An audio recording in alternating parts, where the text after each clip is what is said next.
মোহতারাম এম হাসিবুর রহমান সাহেব, মোহতারাম এম হাসিবুর রহমান সাহেব মোহতারামকে তার মূল্যবান বক্তব্য পেশ করার জন্য বিশেষভাবে অনুরোধ করছি।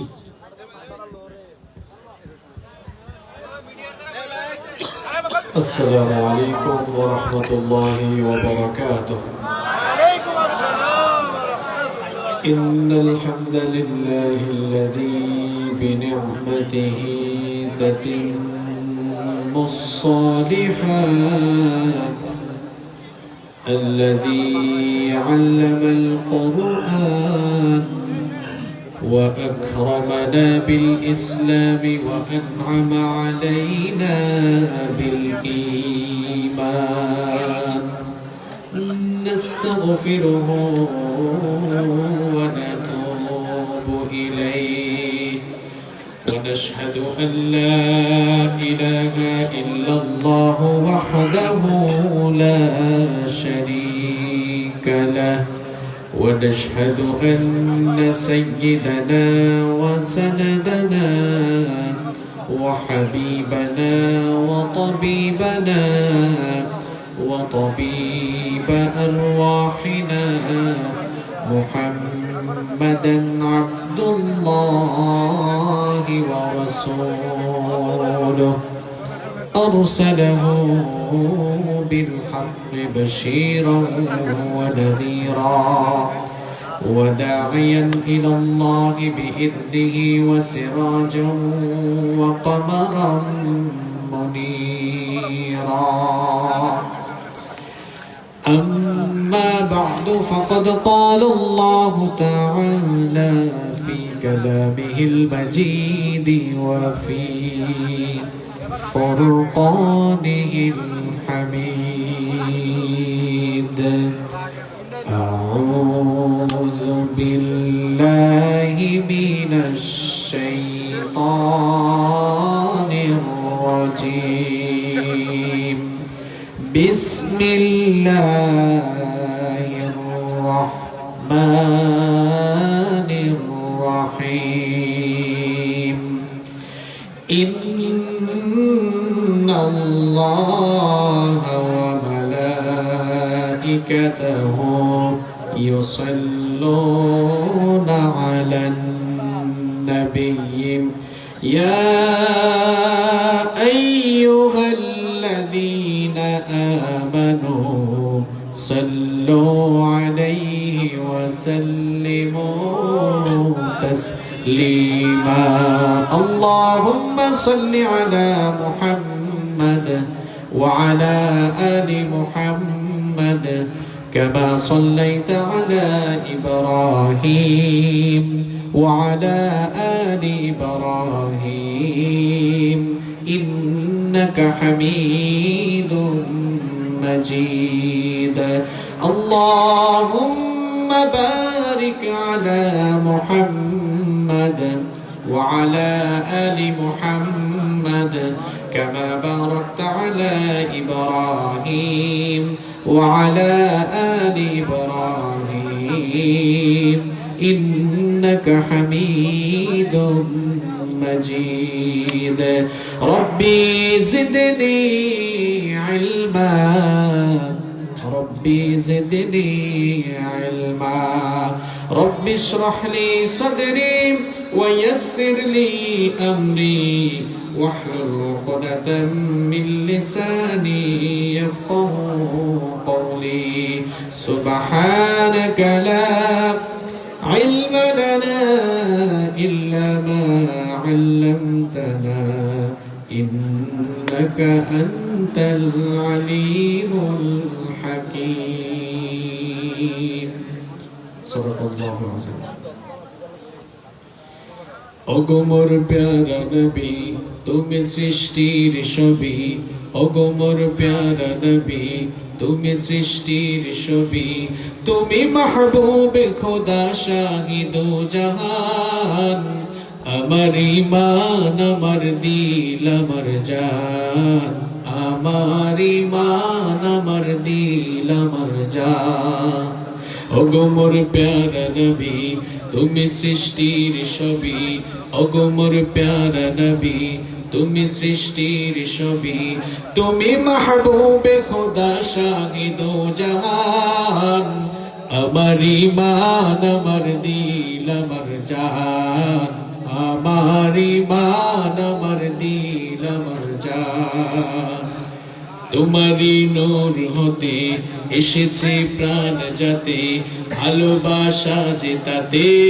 তোমারই নূর হতে এসেছে প্রাণ যাতে, ভালোবাসা যে তাতে। ইয়া নবী তবু কাছে পাই বেশ প্রাণ, ইয়া নবী তবু কাছে পাই বেশ প্রাণ। আমার ঈমান, আমার দিল, আমার জান, আমার ঈমান, আমার দিল, আমার জান। ওগো মোর প্যারা নবী, তুমি সৃষ্টির ছবি। ওগো মোর প্যারা নবী, তুমি সৃষ্টির ছবি। তুমি মাহবুবে খোদা শাহিদো জাহান। আমার ঈমান, আমার দিল, আমার জান, আমার ঈমান, আমার দিল, আমার জান। ভালো যে বাসো তুমি, মরণে পাশে তুমি, কবরে আসো তুমি। ভালো যে বাসো তুমি, মরণে পাশে তুমি, কবরে আসো তুমি।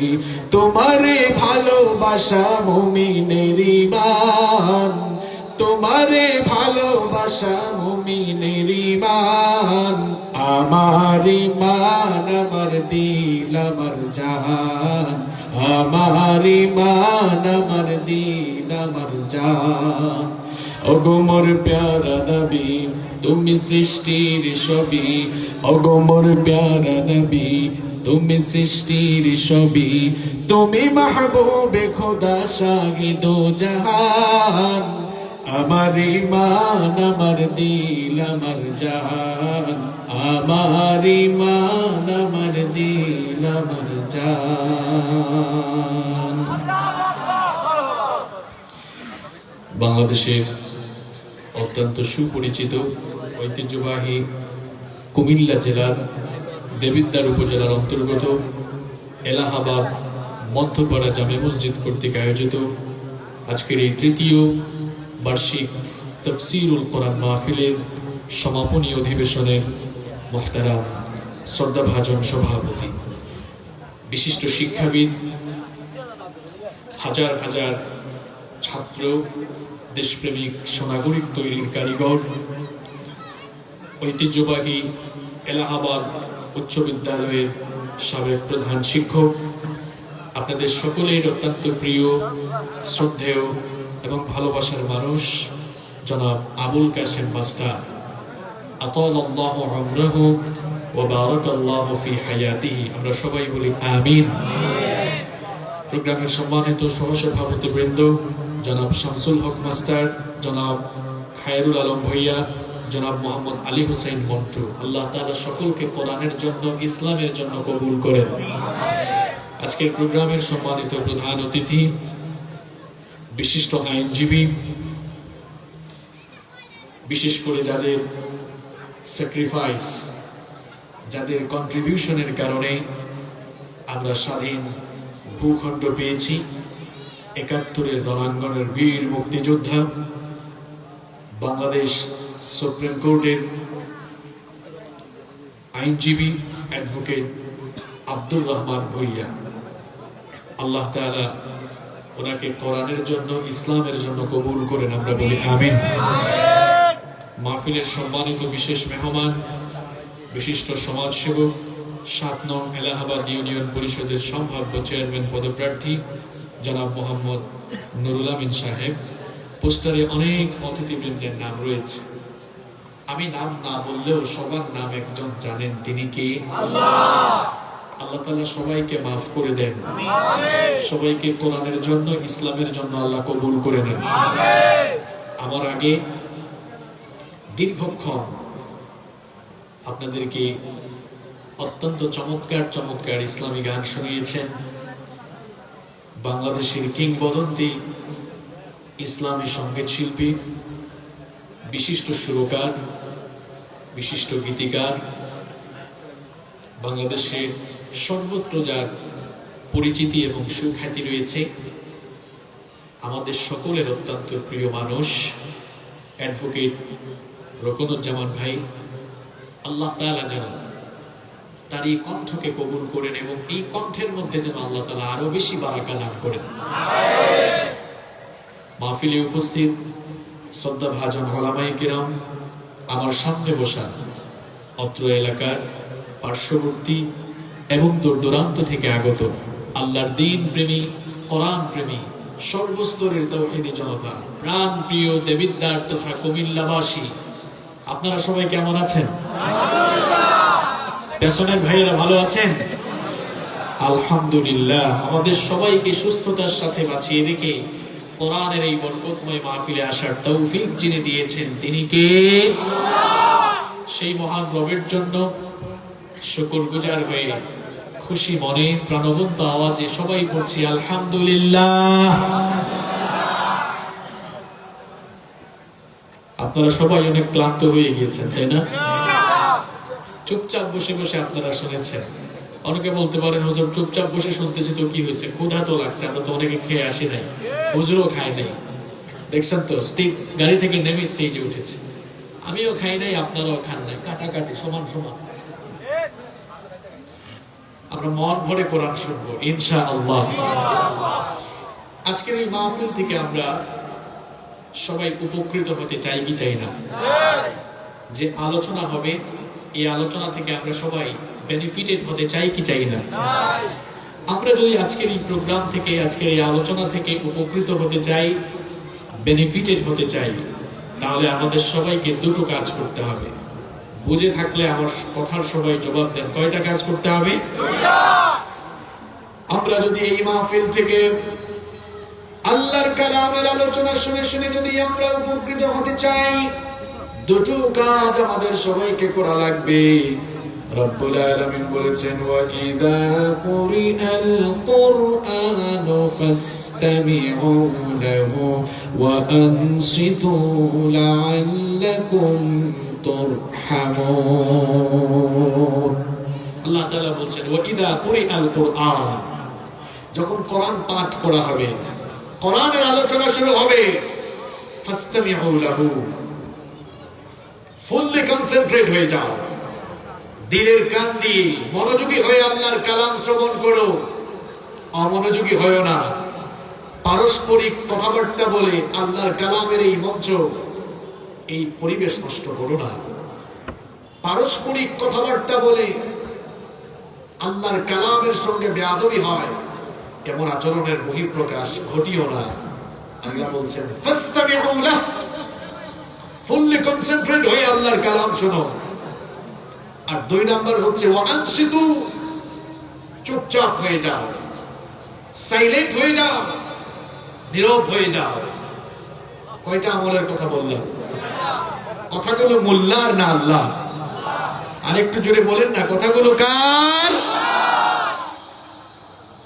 মাহফিল থেকে, আলোচনা থেকে যদি আমরা বেনিফিটেড হতে চাই, আলোচনাকে যদি আমরা ইফেক্টিভ করতে চাই, দুটো কাজ করতে হবে। দেখি আপনাদের মেমোরাইজিং ক্যাপাসিটি কেমন। এক নাম্বার আমলের কথা কি বলেছিলাম? মনোযোগের অবস্থা। এক নাম্বার না, আপনি তো সিরিয়াল ব্রেক করেছেন। এক নাম্বার বলেছি মনোযোগী হয়ে আল্লাহর কালাম শুনতে হবে।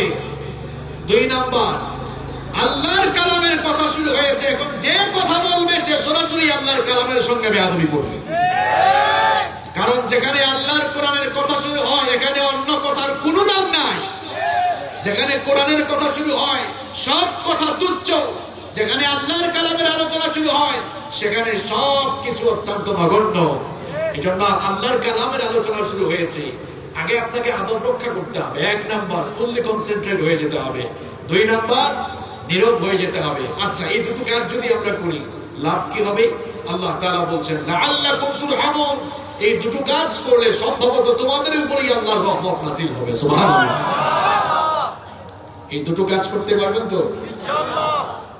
তাহলে স্টেজে সাউন্ড হবে না, ডায়াসে সাউন্ড হবে না, সামনে যারা আছেন তারাও সাউন্ড করতে পারবেন না। আর উঠাউটির অভ্যাস তাদের আছে। 30 সেকেন্ড সময় দিলাম, এক্ষুনি উঠে মাহফিলের মঞ্চ ত্যাগ করেন। কারণ আমি আগেই বলেছি 12টার আগেই বলে রাখছি, 12টার আগে শেষ হবে ইনশাআল্লাহ।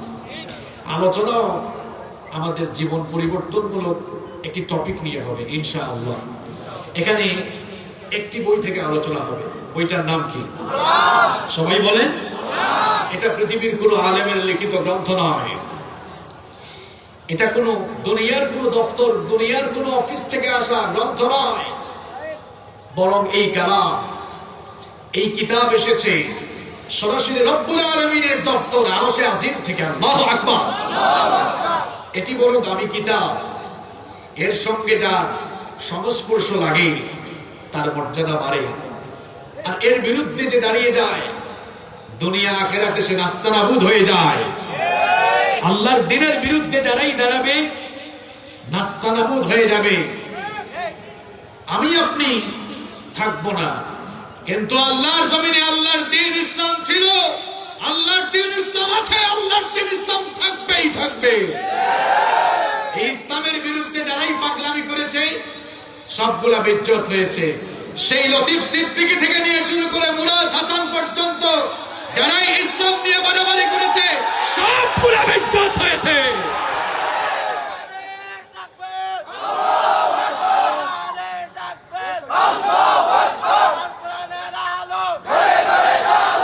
থামান কেন, বলতে দেন, তার বয়স তো ছোট, কিন্তু আল্লাহু আকবারের স্লোগান দেওয়ার জন্য ছেলেটা পাগল হয়ে গেছে। আমি একবার কোন এক জায়গায় এক ছেলে দাঁড়িয়েছে, তো আমি বললাম আপনি তাকে বাধা দেন কেন? কারণ ওমর রাদিয়াল্লাহু আনহু, নাম শুনেছেন আপনারা? নরম না গরম? আরে গরম মানে কথা কই পরে মাইল লাগায় আগে। তিনি ইসলাম কবুল করেছেন, যেখানে ইসলাম কবুল করলেই সবাই ঈমান আনার কথা গোপন রাখতো। আর ওমর রাদিয়াল্লাহু আনহু ইসলাম কবুল করেই গেলেন আবু জাহালের বাড়িতে গিয়ে বললেন, হে আবু জাহাল, ওমর ইসলাম কবুল করেছে, যা করার করিস। আল্লাহু আকবার। এরপরে নবীজির কাছে এসে বললেন, ইয়া রাসূলুল্লাহ, বলেন সাল্লাল্লাহু আলাইহি ওয়াসাল্লাম, আপনার অন্য সাহাবীরা দেখি গোপনে গোপনে নামাজ পড়ে, ওমরের কাজ কারবার গোপন না, ওমর যা করে ডাইরেক্ট করে। আল্লাহু আকবার।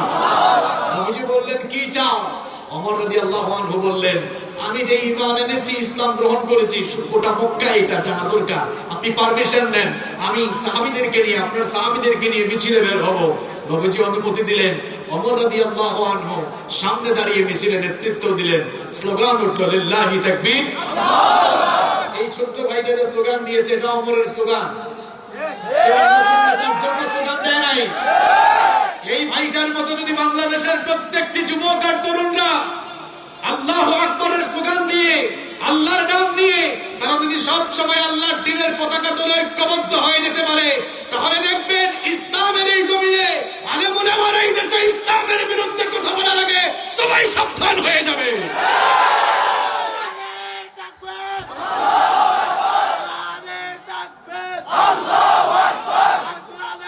ঠিক আছে, বসে। আমি আবার সুযোগ পাইয়া বেশি দাঁড়াই না,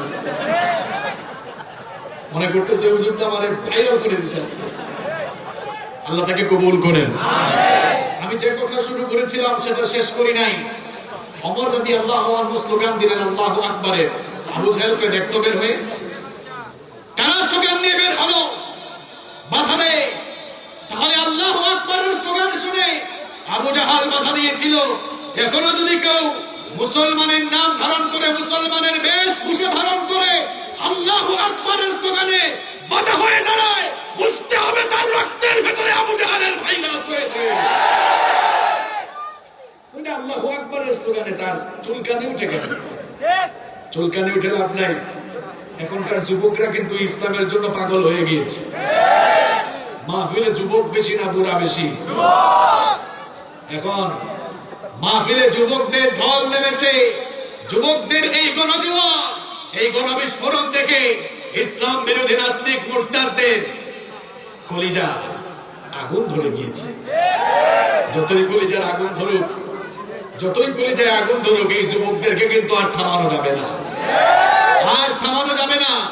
কোরআনের পক্ষে যুবকদের এই গণজোয়ার প্রমাণ করছে আগামীর বাংলাদেশ ইসলামের বাংলাদেশ।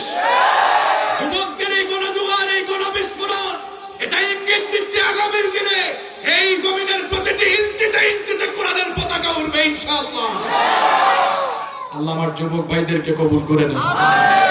কষ্ট হচ্ছে? মোনাজাত পর্যন্ত থাকা যাবে তো? কারা কারা থাকবেন না হাত তুলেন। আরে বাপরে বাপ, ফেসবুক আসতে সারা রাত, সারা রাত বাদ শুনছে। কে বলছে এটা? নামাজ পড়বা তো ঠিক মতো? ঠিক আছে, অসুবিধা নেই, নামাজ পড়বো তো ফজরের। কি সুন্দর চেহারা দেখেন, আমার ভাইয়ের চেহারা আল্লাহ আরো সুন্দর করে দেন। দাড়ি রাখা শুরু করছে, মনে হয় দাড়ি রেখে দিবা, তাই না? উঠতেছে, রাখবে ইনশাআল্লাহ বলেন। আমার বাবারা, আমার ভাইয়েরা, বাবারা তো দেখতেছে অনেকে পাঞ্চি বাইতেছে। তাদের পাঞ্চি বানানোর উদ্দেশ্য ভোট যেন না আসে, বেশি মনোযোগী হয়ে শুনবো ইনশাআল্লাহ। আর যুবক ভাইরা, তোমরা তো এখনো জোয়ান মানুষ, ঘুমটুম আসছে নাকি? শোনা যাবে তো ইনশাআল্লাহ? চলেন আমরা আর সময় নষ্ট না করি, আমরা আল্লাহর কালামের কিছু কথা শুনি ইনশাআল্লাহ। এই দুনিয়াতে যত মানুষ বাস করছে, আল্লাহর কালাম। এটা কার কালাম? একটু জোরে বলেন না, কার কালাম? আরো জোরে বলেন। চলেন আমরা আল্লাহকে একটা ডাক দেই সুন্দর করে, বলেন আল্লাহ। আল্লাহু আল্লাহু তুমি জাল্লে জালালুহু, শেষ করা তো যায় না গিয়ে তোমার গুণগান।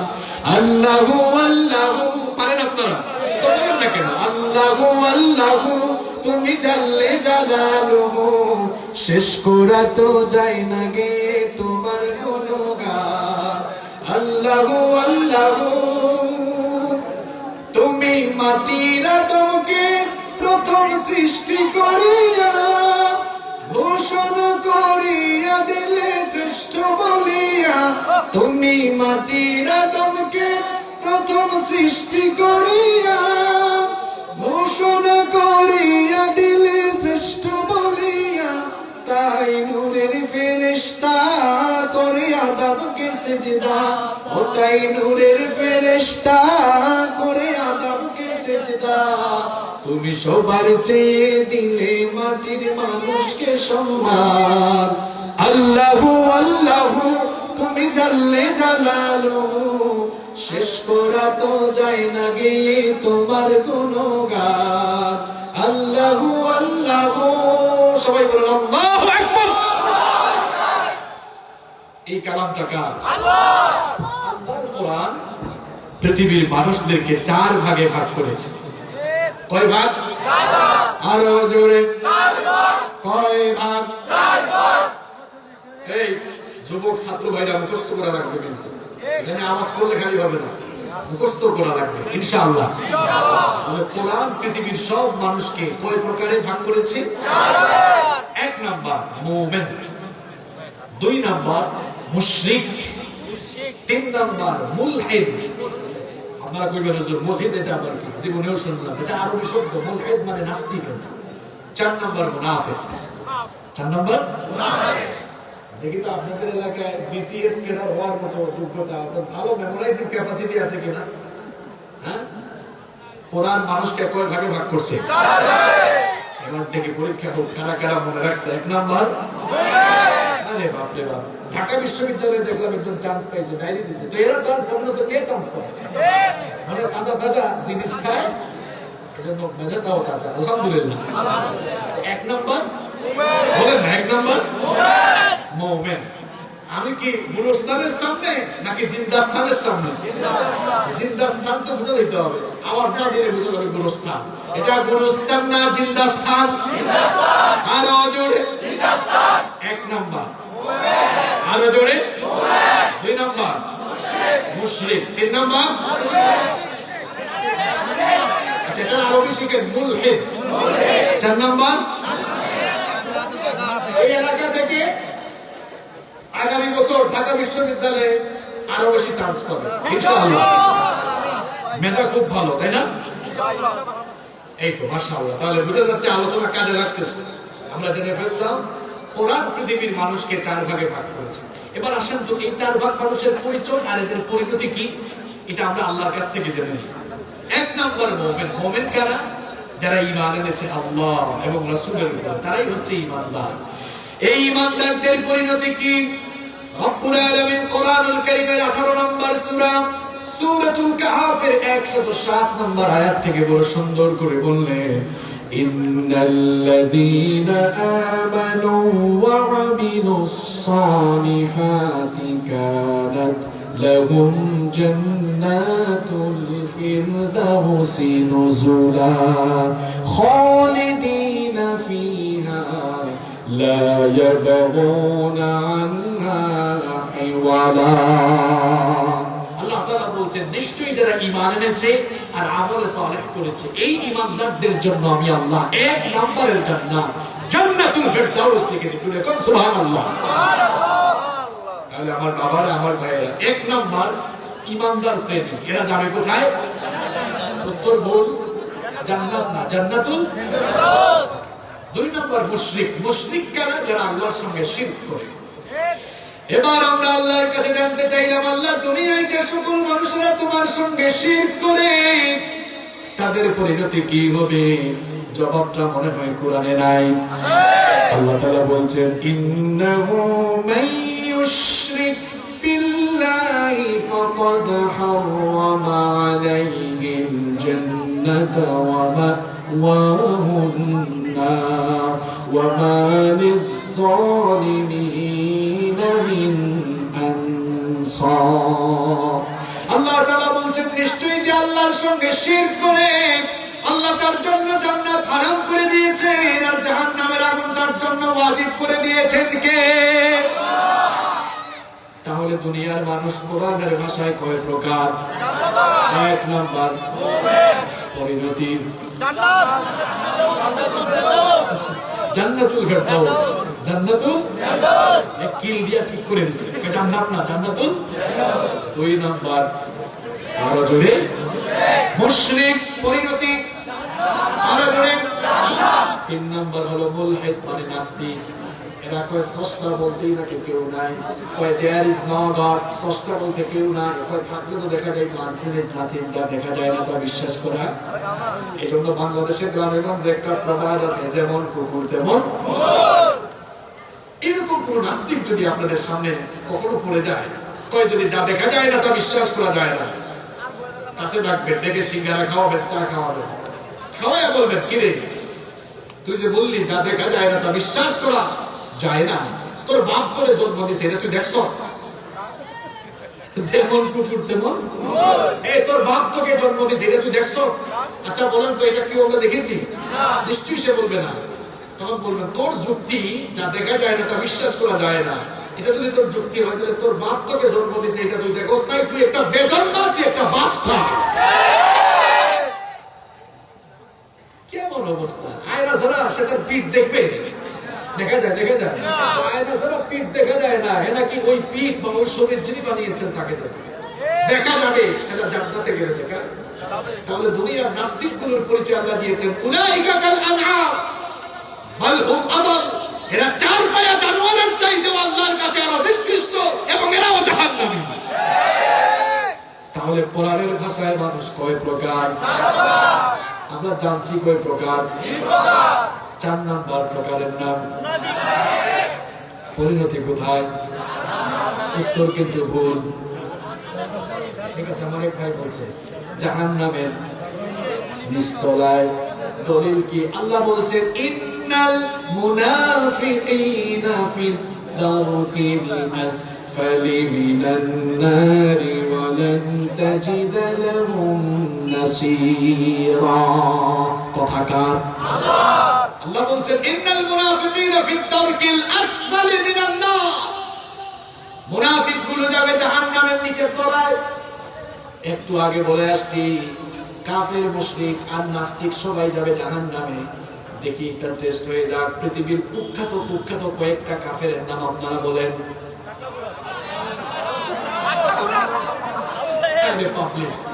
কুখ্যাত কয়েকজন কাফের নাম বলেন, যেমন নমরুদ,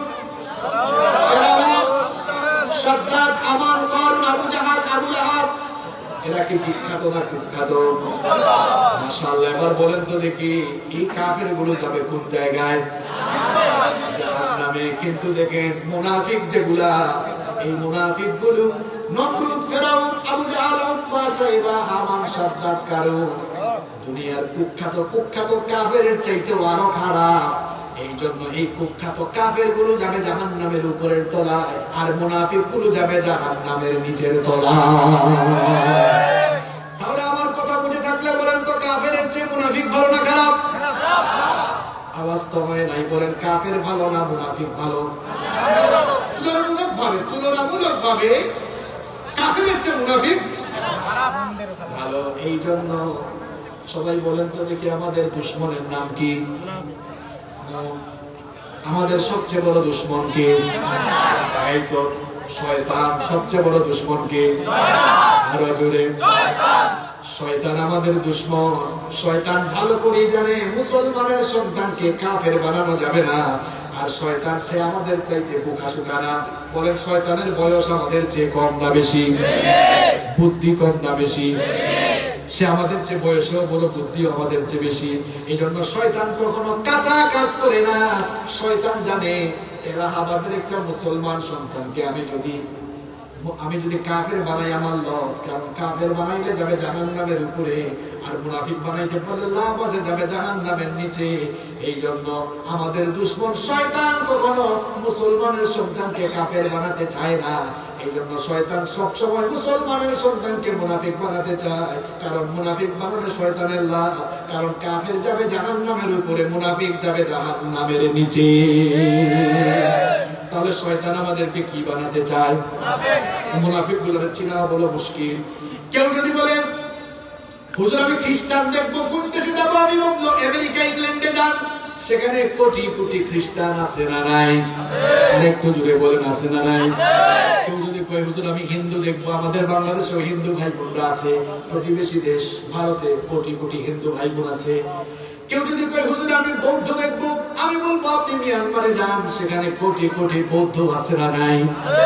কেউ যদি কয় হুজুর আমি মুসলমান দেখবো, এই যে কত মুসলমান, হাজার হাজার, বাংলাদেশ, তারপরে আপনি পাকিস্তান, সৌদি আরব, কাতার, দুবাই, অনেক মুসলমান দেশ আছে, প্রায় 60টার মতো। সেখানে গেলে আপনি মুসলমান দেখবেন। তাহলে মুসলমানের দেশ আছে, কাফেরের দেশ আছে, ইহুদি খ্রিস্টানের দেশ আছে, বৌদ্ধের দেশও আছে, হিন্দুর দেশও আছে। কেউ যদি কয় হুজুর আমি মুনাফিক দেখবো, এটা কোন দেশ? মুনাফিকের আলাদা কোনো দেশ নাই। উত্তর হলো যেই দেশে মুসলমান আছে সেই দেশে মুনাফিক আছে। যেই দেশে মুসলমান আছে সেই দেশে মুনাফিক আছে। যেই দেশে মুসলমান দেখবেন ওই দেশে টুপি লাগাইছে, দাঁড়িয়েও রাখছে, নামাজেও যায়, মুসলমানের নাম নিয়ে মুসলমানের বেশভূষা ধারণ করে কিছু লোক মুনাফিক হয়ে বসে আছে। এরা সুযোগ পাইলে ইসলামকে জবাই করে। এরা ইমানদার না মুনাফিক? এটা কি চেনা যায় না? এরা মাহফিলের স্টেজে হুজুরের পাশে বসে চেনা যায় না। এরা এমন একটা ভাবসাব নিয়ে আসে মাহফিলের স্টেজে হুজুরের পাশে বসে। আবার মাঝে মাঝে হুজুরের আলোচনা ভালো না লাগলে, কোরআনের আলোচনা ভালো না লাগলে স্টেজ থেকে নেমে মাহফিলটাকে বন্ধের ষড়যন্ত্র করে। মুনাফিকের আলাদা প্রেস কোড নাই, কপালে লেখাও নাই সে মুনাফিক। মুনাফিকের আলাদা কোনো প্রেস কোড নাই, আলাদা কোনো সাইনবোর্ড নাই। মুনাফিক আমার আপনার ভেতরে লুকিয়ে আছে। মুনাফিক গুলাকে চেনা বড় মুশকিল। মুনাফিক গুলো এত নিকৃষ্ট দেখেন। কোরআনুল কারীমের ভেতরে সূরা আছে কয়টা? আমারে উঠার টাইম শেষ, বাইরে উঠার টাইম শেষ। এখন যে উঠবে মানুষ ভাববে মিলে গেছে। এখন আর আমি বলা লাগবে না, এখন পাবলিক বলবে রে ধর মিলছে। আমি এর জন্য আলোচনা শুরুতেই বলছি যে উঠে যান, চলে যান। এখন কিন্তু উঠলে আমি নিজেই ধরবো, এখন এখানে নিয়ে আসবো। এই উঠছে কিনা দেখেন তো, দৌড় করছে দেখছেন? খবরদার, এখন উঠলে কিন্তু পেশাব আটকায় রাখেন 30-40 মিনিট, পারবেন তো ইনশাআল্লাহ? দেখেন কোরআনের ভেতরে সূরা আছে কয়টা? আচ্ছা আপনারা জবাব না দিলে আমার বলতে ভালো লাগবে। কোরআনের মধ্যে সূরা আছে কয়টা? 114টা সূরার মধ্যে ঈমানদার মুমিনদের নামে একটা সূরা আছে না নাই? সূরাটার নাম সূরাতুল মুমিনুন। সূরাটার নাম কি? কাফেরের নামে সূরা আছে সূরাতুল কাফিরুন, মুনাফিকের নামে সূরা নাই। সূরাটার নাম কি? মুনাফিকুন। দেখেন কাফেরের সূরা কয় পৃষ্ঠা? 3 লাইন। কয় লাইন? কয় লাইন? 3 লাইন। মুনাফিকের সূরা কিন্তু প্রায় 2 পৃষ্ঠা লম্বা। তার মানে কাফেরের 21 লাইন না? মনে ফেলছে 21 লাইন না? হাফেজ নাকি? জি আমি দেখছি। দেখছে? মাশাআল্লাহ, পড়াশোনা করে পারফেক্ট ছেলে। কাফেরের সূরা 3 লাইন, মুনাফিকের সূরা 21 লাইন। তার মানে কাফেরের পরিচয় দিতে আল্লাহর লাগছে 3 লাইন, আর মুনাফিক পুরো কাফেরের চেয়ে আরো খারাপ, আল্লাহর পরিচয় দিতে লাগছে 21 লাইন। কাফেরের চেয়ে মুনাফিক ভালো না খারাপ? মুনাফিকের ভাইরাস এটা বড় সাংঘাতিক ভাইরাস। করোনা ভাইরাসে আক্রান্ত হয়ে কেউ যদি মারা যায়, লোকটা জাহান্নামে যাবে এমন কথা কোনো আলেম বলতে পারবে না, কোনো মুসলমানের কথা বলতে পারবে না। কিন্তু করোনা ভাইরাসের চাইতেও আর সাংঘাতিক ভাইরাসের নাম হলো মুনাফিকের ভাইরাস। এই ভাইরাস নিয়ে বললে বিনা হিসাবে জাহান্নাম ঘোষণা কার? আল্লাহ বলেছেন বাশশিরিল মুনাফিকিনা বিআন্না লাহুম আযাবান আলীমা। আল্লাহ বলেছেন নবী গো, মুনাফিকি ভাইরাসে আক্রান্ত যারা সুসংবাদ দেন জাহান্নামের আযাব ভোগ করবে তারা। ক্যান্সারে মারা গিয়েছেন, অসুবিধা নাই, ওমিক্রন আসতেছে এখন, ওমিক্রনও মারা গেলে জাহান্নামে যাবে, কেউ বলতে পারবে না। কিন্তু মুনাফিকির ভাইরাস নিয়ে মারা যাবে যারা, জাহান্নামে যাবে। তাহলে বলেন তো আমার আপনার মধ্যে এই ভাইরাসটা থাকলে রিমুভ করার দরকার আছে না নাই? এজন্য আজকের আলোচনাটা আমরা হেদায়েতের নিয়তে শুনতে পারবো তো ইনশাআল্লাহ। আমার মনে মনে ভাইবেন না, কমিটিকে দোষ দিয়ে না, কোন হুজুর আমসার সব দিকে আমার সাথে মিলাই মিলাই বললো, কোন জায়গা থেকে একটা হুজুর আমসার আমার দিকে তাকিয়ে থাকে, সব আমার কাছে চলে গেছে। এজন্য আমি আগেই বলতেছি, খাসলতগুলো যদি আমি হাসিবুর রহমান আমার ভেতরে থাকে, আমি নিজেই সংশোধন হওয়ার জন্য আজকে আলোচনা করব। আমার যুবক ভাইরা, আমার বাবা, আমরা সংশোধন হওয়ার জন্য আজকের আলোচনাটা শুনবো ইনশাআল্লাহ। সবাই বলেন ইনশাআল্লাহ। মুনাফিকের ভাইরাস নিয়ে বললে কি অবস্থা হয় দেখেন। নবীজি জানাজার ইমামতিতে গিয়েও মুনাফিককে জান্নাতি বানাতে পারেন নাই।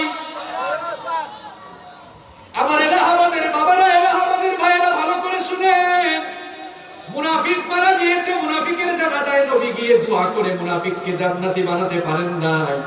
আপনারা কি বলবো নাকি? তাবুক অভিযান থেকে ফেরার কিছুদিন পরেই আব্দুল্লাহ বিন উবাই বিন সুলুল মারা গেল। নবীজি সাহাবীদেরকে নিয়ে বসে আছেন। আব্দুল্লাহ ইবনে উবাই বিন সুলুলের ছেলে আব্দুল্লাহ নবীজির কাছে এসে বলল, ইয়া রাসূলুল্লাহ, বলেন সাল্লাল্লাহু আলাইহি ওয়াসাল্লাম, আমার বাবা মা ইন্তেকাল করেছেন। ওনার ইচ্ছা ছিল তিনি ইন্তেকাল করার পরে আপনার গায়ের জুব্বা মুবারক দিয়ে যেন তার কাফনের কাপড় পরিধান করানো হয়, আর আপনি নিজেই যেন আমার বাবার জানাজার নামাজে ইমামতি করেন। এই কথা শুনে নবীজি এবার জানাজার উদ্দেশ্যে, এই কথা শুনে নবীজি এবার তার নিজের গায়ের জুব্বা মুবারক খুলে দিলেন, জানাজায় যাওয়ার জন্য রওনা করলেন। ওমর রাদিয়াল্লাহু আনহু এবার নবীজিকে আটকালেন বেশ কয়েকটি জায়গায়।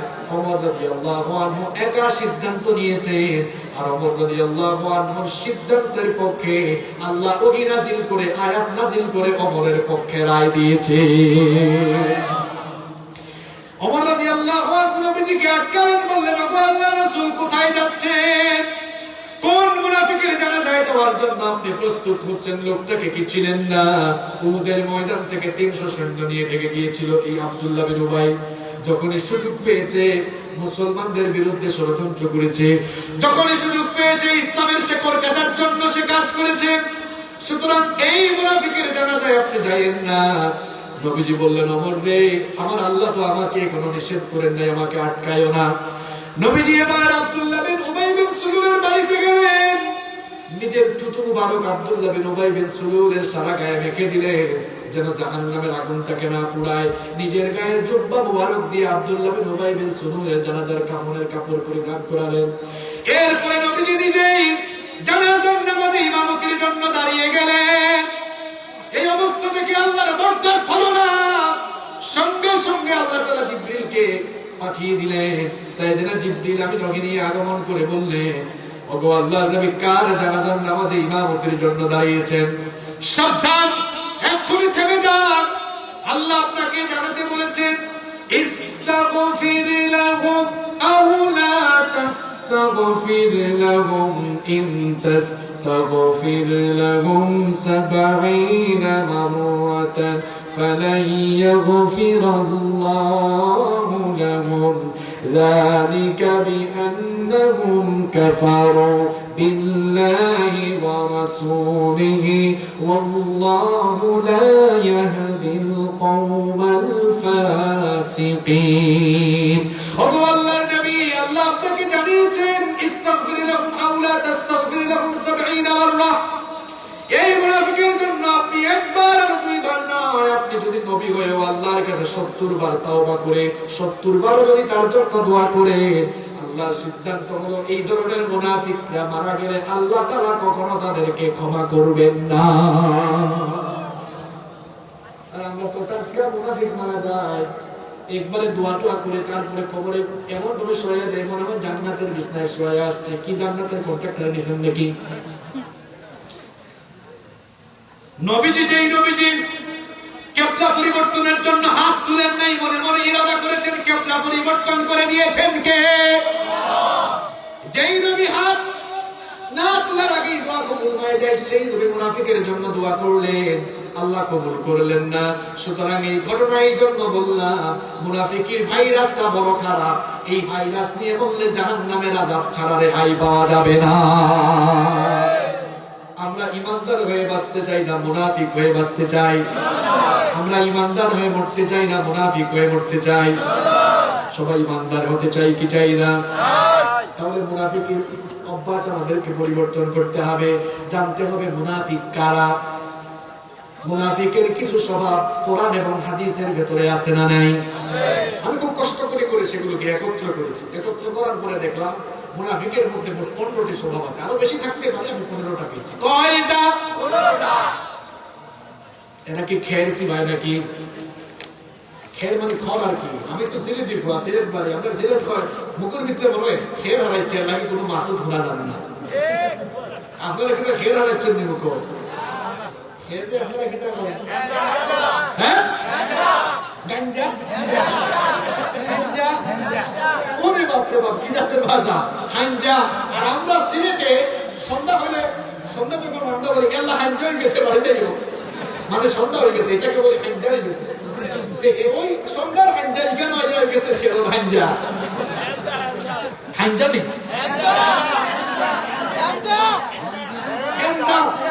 ওরে বাপ রে, সে মাখরাজ। ঠিক হয়েছে, ঠিক হয়েছে, হ্যাঞ্জা। এরা কি হ্যাঞ্জা সিবাই নাকি? কথা কয় না, আপনি বসা। মুনাফিকের খাসকে বলবো কয়টা? এই সবাই জুব্বা ভাই উঠছেন কেন? তাড়াতাড়ি বসেন, তাড়াতাড়ি বসেন, বসেন। এই তুমি আবার স্লোগান দাও না, এটা বসেন বসেন, বসে যান না। পাক না শুনে, যাই হোক, এখন শোনেন, এই 15টা স্বভাব আমার মধ্যে থাকলে আমি সংশোধন হব ইনশাআল্লাহ। আমাদের কারোর সাথে মিললে সংশোধন হতে পারবো তো ইনশাআল্লাহ? বলেন ইনশাআল্লাহ। চলেন আমরা শুরু করে দিই, যেহেতু সময় নেই। আমরা 20-25 মিনিট ধৈর্য ধরে থাকবো তো? এক নাম্বার মুনাফিকদের স্বভাব হলো এরা ডাবল ফেস পার্সোনালিটি। এরা দুমুখী স্বভাবের, এরা দ্বিমুখী স্বভাবের মানুষ। এরা বলে একটা কিন্তু করে আরেকটা। আল্লাহ তাআলা এদের চরিত্র কোরআনুল কারীমের 2 নম্বর সূরা সূরাতুল বাকারা এর 8 নম্বর আয়াতে বলেছেন, ওয়া মিনান নাসি মান ইয়াকুলু আমান্না বিল্লাহি ওয়া বিল ইয়াউমিল আখির ওয়া মা হুম বিমুমিনিন। আল্লাহ তাআলা বলছেন, মানুষের মধ্যে এমন কিছু লোক আছে যারা বলে আমরা আল্লাহ আর আখিরাতের উপরে ঈমান এনেছি। আল্লাহ বলেন, মুখ দিয়ে এরা ঈমানের কথা বললেও আদৌ এরা ঈমানদার নয়, কারণ এরা ঈমানের কথা বললেও ঈমানের পথে চলে না। মুখ দিয়ে বলে ঈমান এনেছে কিন্তু আযান হলে নামাজে যায় না। মুখ দিয়ে বলে ঈমান এনেছে কিন্তু কথা বললে মিথ্যা বলে, চুগলখড়ি করে, গীবত করে, অবশ্য এই ধরনের মানুষ এলাহাবাদে নাই। আপনারাই বলছেন আছে, আমার কোনো দোষ নাই। এখন মুখ দিয়ে ইমানের কথা বলে কিন্তু কাজে কর্মে ইমানের বিপরীত চলে আসে না নাই? কি আর বলবো ভাই, আপনি তো আজান হলে নামাজেও আসেন না। বলেন তো আমার দেশে ফজরের নামাজে মানুষ বেশি নাকি জানাজার নামাজে মানুষ বেশি? হ্যাঁ, ব্যাপারটা দেখছেন নি? তার ঘর থেকে মাত্র 50 হাত দূরে ফজরের নামাজে যায় না, কিন্তু দেখা যায় জানাজার নামাজ পড়ার জন্য শরীরে এমন গিয়ার আসে, ঢাকা থেকে গাড়ি চালাইয়া তারপরে এলাহাবাদ চলে আসে। কি ব্যাপার? এত 50 হাত দূরে ফজরের নামাজে যায় না, তো 5-6 ঘন্টা জার্নি করে জানাজার নামাজে আসে কেন? এই মাতবারের মতলবটা কোথায়? মতলবটা আপনি বুঝেন না। ফজরের নামাজের আগে বক্তব্য দেওয়ার সুযোগ নাই, জানাজার নামাজের আগে বক্তব্য দেওয়ার সুযোগ আছে। এই মাতবার তোর ফজরের নামাজ কোথায়? ফজরের নামাজে গেলি না কেন? শুধু তার কথা কি বলবো, আমরা অনেকেই দেখা যায় ফজরের সময় ঘুমাই। এই যে রুকনুজ্জামান ভাই কত সুন্দর গান বলেছে, কেমন করে ঘুমাও তুমি ফজর করে কাজা, কেমন তো হতে পারে জুহরে জানাজা, হতে পারে কিনা? কারণ চোখের পলকে তুমি হতে পারো লাশ, চিরতরে বন্ধ হবে তোমার নিঃশ্বাস, ঠিক কিনা? চোখের পলকে তুমি হতে পারো লাশ, চিরতরে বন্ধ হবে তোমার নিঃশ্বাস। হবে এলান তোমার নাম মসজিদের মাইকে, বাড়িওয়ালা নাই রে, বাড়ি নাই রে দুনিয়াতে, বাড়িওয়ালা নাই রে, বাড়ি নাই রে দুনিয়াতে, বাড়িওয়ালা নাই রে, বাড়ি নাই রে দুনিয়াতে, বাড়িওয়ালা নাই রে, বাড়ি নাই রে দুনিয়াতে। গাড়ি বাড়ি মিল ফ্যাক্টরি টাকার পাহাড়, বিলাসিতায় কেটেছে জনম কত অহংকার। বাড়ি গাড়ি মিল ফ্যাক্টরি টাকার পাহাড়, বিলাসিতায় কেটেছে জনম কত অহংকার। দামি কাপড় ছেড়ে গবে, দামি কাপড় ছেড়ে হবে সাদা কাফন পরিতে, বাড়িওয়ালা নাই রে, বাড়ি নাই রে দুনিয়াতে, বাড়িওয়ালা নাই রে, বাড়ি নাই রে দুনিয়াতে। যাদের সাথে থাকতে তুমি চলতে দিবা নিশি, জানা যায় শরীক হবে তোমার প্রতিবেশী। যাদের সাথে থাকতে তুমি চলতে দিবা নিশি, জানা যায় শরীক হবে তোমার প্রতিবেশী। স্বজনেরা নিয়ে যাবে, স্বজনেরা নিয়ে যাবে তোমাকে পালকিতে, বাড়িওয়ালা নাই রে, বাড়ি নাই রে দুনিয়াতে, বাড়িওয়ালা নাই রে, বাড়ি নাই রে দুনিয়াতে, বাড়িওয়ালা নাই রে, বাড়ি নাই রে দুনিয়াতে, বাড়িওয়ালা নাই রে, বাড়ি নাই রে দুনিয়াতে। আপনার বাড়ি থাকবে, আপনি বাড়িওয়ালা থাকবেন না। আপনার গাড়ি থাকবে, আপনি গাড়িওয়ালা থাকবেন না। এই যে ফজরের আযান হলো, আপনি ফজরের নামাজে গেলেন না, ঘুমিয়ে থাকলেন। সবাই একটু আওয়াজ করে বলেন তো, নামাজ পড়লে খুশি হয় কে? আরো আস্তে বলেন, নামাজ পড়লে খুশি হয় কে? আর নামাজ ছেড়ে দিলে খুশি হয় কে? তাহলে আমাকে বলেন তো দেখি, নামাজ ছেড়ে দিলে শয়তান খুশি হয় না আল্লাহ খুশি হয়? যেহেতু শয়তান খুশি হয়, আমরা প্রতিনিয়ত নামাজ ছাড়ি। আবার দেখবেন অনেক লোক আছে গোটা সপ্তাহ নামাজে যায় না, কিন্তু জুমার দিন যায়। এলাহাবাদে এইরকম সাপ্তাহিক জুমা বাড়ি নামাজি নাই? তাহলে বলেন তো দেখি, একদিনে নামাজ কয়বার? আর একটু জোরে বলেন, কয়বার? একদিনে নামাজ হলো 5 বার। এক সপ্তাহ সমান 7 দিন, 5 শতক কত হয়?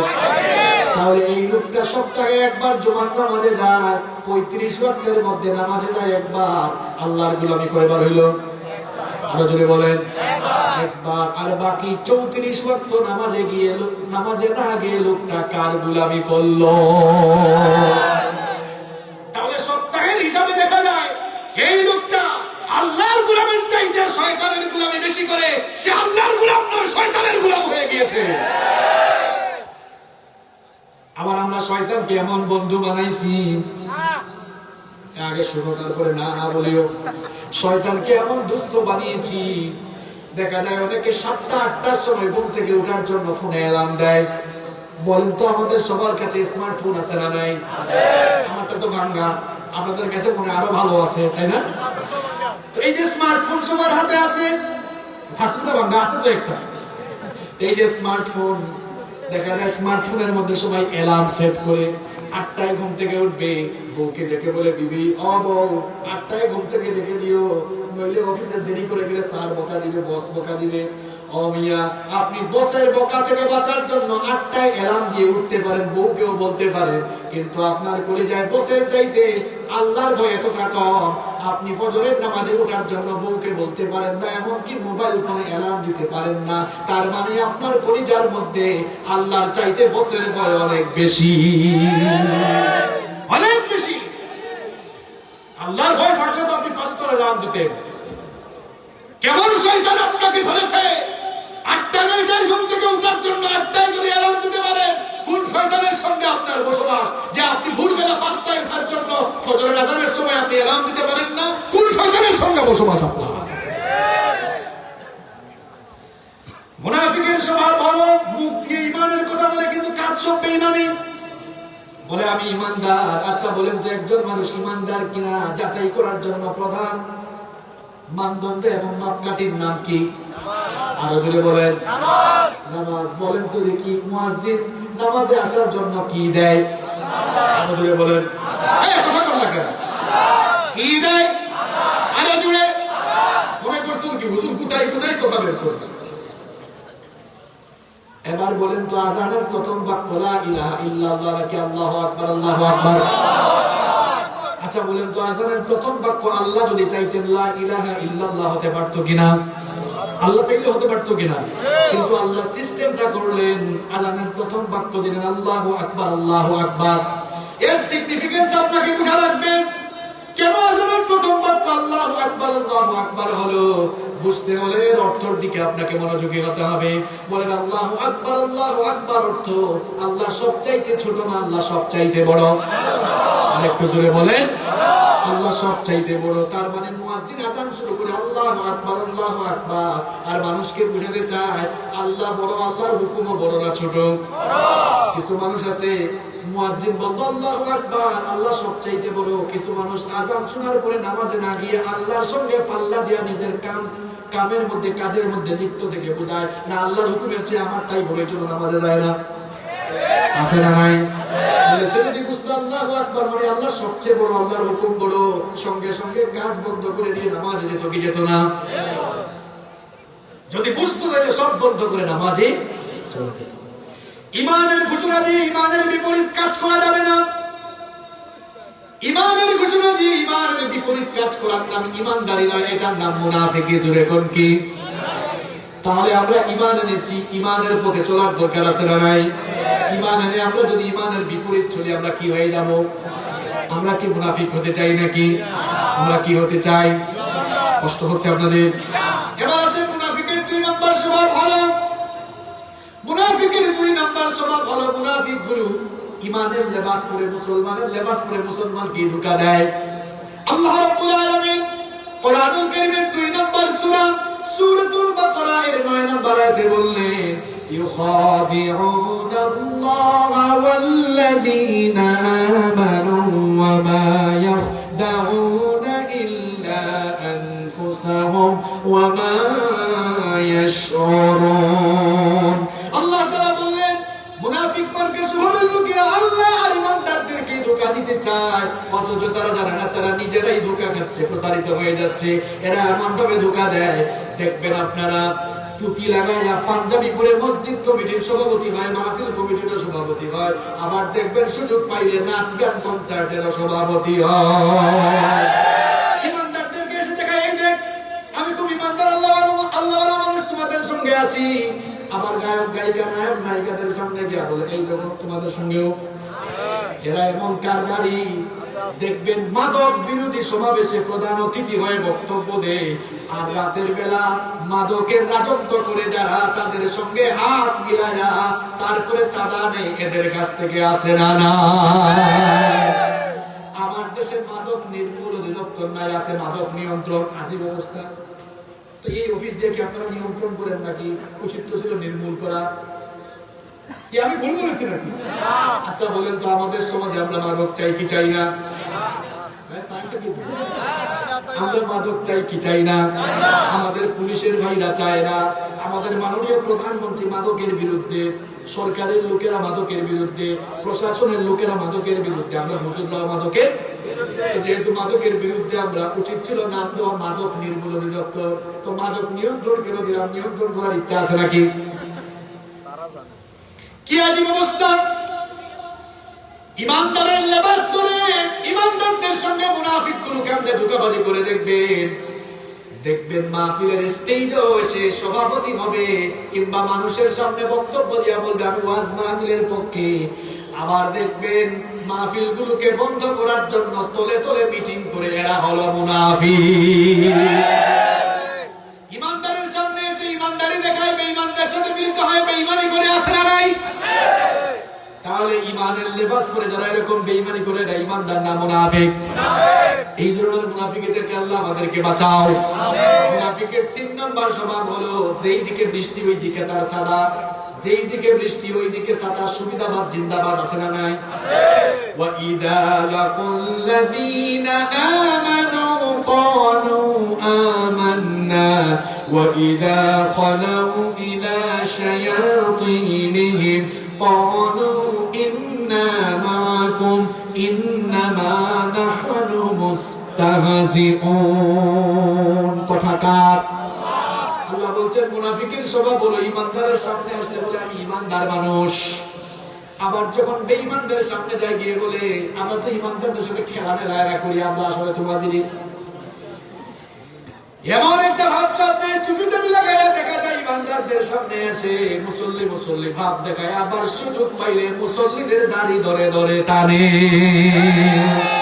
এরা ইমানদার না মুনাফিক? আরো জোরে বলেন। এটা দেখলাম না পাগলা, ওই পাগলাকে দেখলাম মসজিদের মিম্বরে, আবার দেখা যায় তাহলে গানের ওই স্টেজে। মসজিদের মিম্বরে আছে, আবার গানের স্টেজে পাওয়া যায়। ইসলামের বিরুদ্ধে লাগছে, কোন দেশেই কিন্তু জায়গা হচ্ছে না।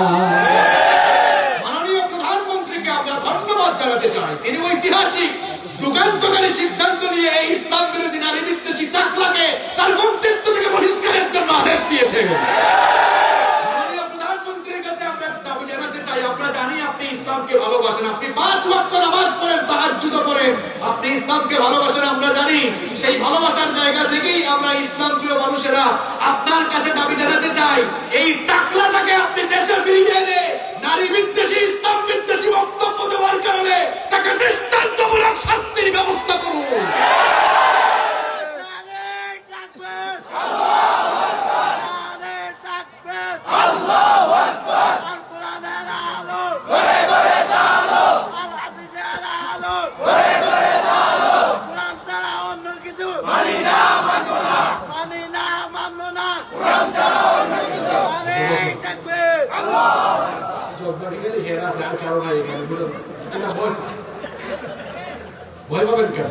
প্রধানমন্ত্রী নিজেই তো এই টাকলাকে সাইজ করেছেন, ঠিক কিনা? এজন্য প্রধানমন্ত্রী দেশের জনগণের অনেক ভালোবাসা অভিনন্দন পেয়েছেন। আমার মনে হয় তিনি যদি এই ভালোবাসাকে মূল্যায়ন করে এটাকে ফিরাইয়া এনে শাস্তি দেন, তিনি মানুষের আরো ভালোবাসা আরো অভিনন্দন পাবেন ইনশাআল্লাহ। তাহলে মুনাফিকের খাসলত বলে ফেলেছি কয়টা? আরো জোরে জোরে বলেন। কি অবিরক্ত লাগে আপনাদের?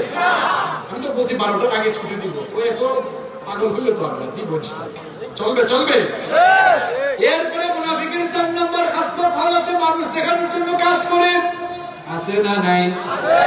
আল্লাহ তাআলা কোরআনের 4 নম্বর সূরা সূরাতুন নিসা এর 142 নম্বর আয়াত থেকে এবারে বলছেন, ইন্নাল মুনাফিকিনা ইউখাদিউনাল্লাহা ওয়া হুয়া খাদিউহুম ওয়া ইযা ক্বামু ইলাস সালাতি ক্বামু কুসালা ইউরাউনান নাস ওয়া লা ইয়াযকুরুনাল্লাহা কালিলা।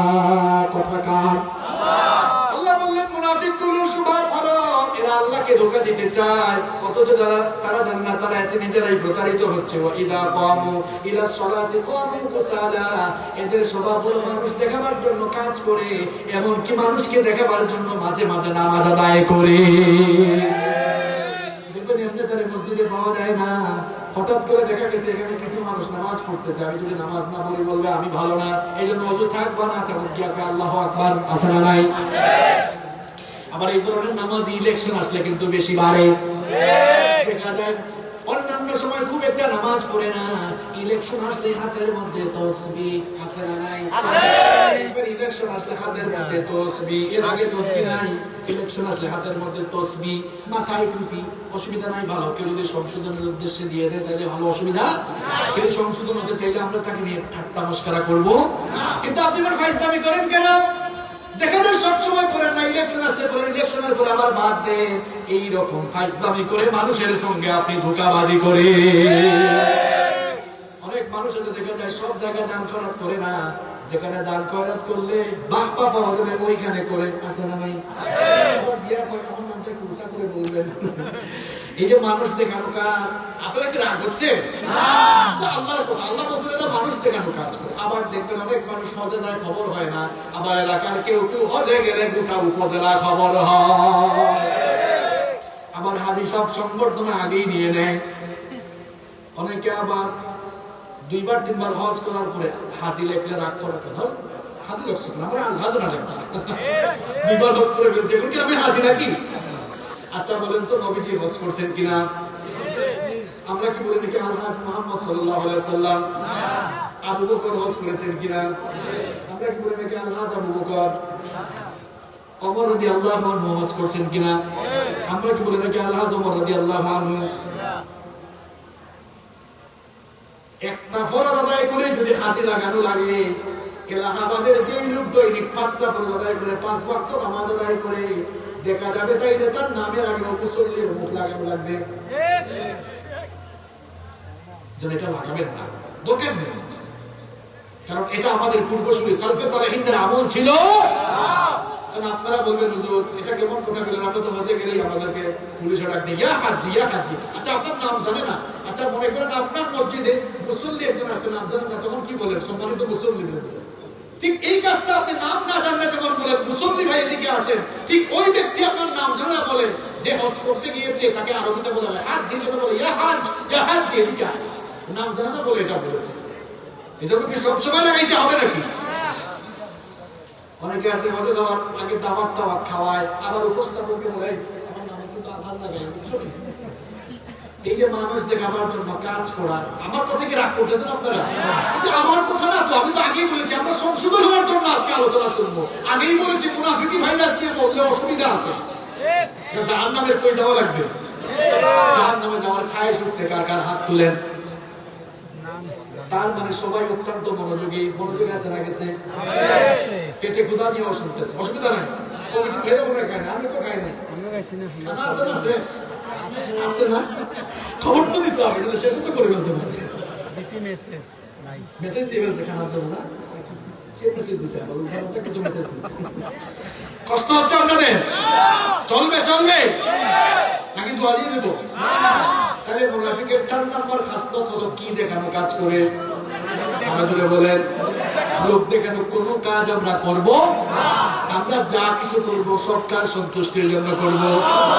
আল্লাহ আমাদেরকে শিখালেন কুল ইন্না সলাতি ওয়া নুসুকি ওয়া মাহইয়ায়া ওয়া মামাতি লিল্লাহি রাব্বিল আলামিন। আল্লাহ শিখালেন বলো আমার নামাজ, আমার কুরবানি, আমার হায়াত আর আমার মত সব কিছু কার জন্য? আরো জুড়ে বলেন কার জন্য? মুনাফিকের 5 নম্বর খাসলত হলো মুনাফিকগুলো দেখতে সব সময় লাগে তাজা তাজা, কিন্তু আল্লাহ বলেছেন ভিতরে ভিতরে এরা রোগা রোগা। কথাটা কার? আল্লাহ বলেছেন ভিতরে ভিতরে এরা রোগা রোগা। এখন প্রশ্ন হলো আপনারা বলতে পারেন হুজুর এরা কোন রোগে ধরছে? করোনা না ওমিক্রন? না এরা ধরছে নিফাকের রোগে? কোন রোগে? আরো জনের রোগটার নাম কি? আল্লাহ বলেছেন ফি কুলুবিহিম মারাদুন ফাযাদাহুমুল্লাহু মারাদা ওয়া লাহুম আযাবুন আলীমুম বিমা কানু ইয়াকযিবুন। আল্লাহ বলেছেন এদের অন্তরটা রোগা রোগা, এদের অন্তরের মধ্যে রোগ রয়েছে, এরা তওবা না করলে এদের রোগ দিন দিন বাড়ে না কমে। এই রোগে আক্রান্ত হয়ে মুনাফিকের ভাইরাস নিয়ে যারা মরবে, আল্লাহ বলেছেন বাশশিরিল মুনাফিকিনা বিআন্না লাহুম আযাবান আলীমা। মুনাফিকি ভাইরাস নিয়ে মরবে যারা, জাহান্নামী হবে তারা। এই ভাইরাস কি আমরা লালন করব নাকি? কি করোনা ভাইরাস থেকে বাঁচার জন্য দেখি কত কিছু করেন আপনারা, নেটের মতো কি জানি মাথায় লাগান, এরপরে পুরো শুকনার যেই মহিলারা বেপরদা ছিল এরাও মাস্ক লাগাইছে। আমার কেউ বেশি সচেতন, বুখার মতো পিপি পরছে, আরেকজনকে দেখলাম আমি হেলমেটের মতো কি জানি পরছে, দেখলে মনে হয় নাসা থেকে মহাকাশের বিজ্ঞানী এসেছে। তো করোনা থেকে বাঁচার জন্য আপনি এত সতর্কতা অবলম্বন করেন, মুনাফিকের ভাইরাস থেকে বাঁচার জন্য আমাদের সতর্ক হওয়ার দরকার আছে না নাই? কথা কোন আছে না নাই? তাহলে বলেন তো মুনাফিকের 5 নাম্বার স্বভাব, এদের অন্তরটা কি? রোগা রোগা। এদের অন্তরটা কি? জোরে কোন না রোগা রোগা। মুনাফিকের 6 নাম্বার, আপনাদের জন্য আমি তাড়াতাড়ি বলতেছি, দেখেন না 6 নাম্বার খাসলত হলো এরা হচ্ছে ঝামেলা গন্ডগোল লাগানো মানুষ। যেখানে সুযোগ পায় এখানে একটা গ্যাঞ্জাম লাগায়, আছে না নাই? আল্লাহ এদের চরিত্র কোরআনে তুলে দিয়েছেন, ওয়া ইদা কিলা লাহুম লা তুফসিদু ফিল আরদি ক্বালু ইন্নামা নাহনু মুসলিহুন আলা ইন্নাহুম হুমুল মুফসিদুন ওয়ালাকিন লা ইয়াশউরুন। আল্লাহ তাআলা বলেন যখন এদেরকে বলা হয় খবরদার আল্লাহর জমিনে ফাসাদ সৃষ্টি করো না, তখন তারা বলে আমরা তো সংশোধনকারী মানুষ। কি জাত সংশোধনকারী হয়েছে? হ্যাঁ এই সেকেন্ড তো ধরেন ধরেন ধরেন,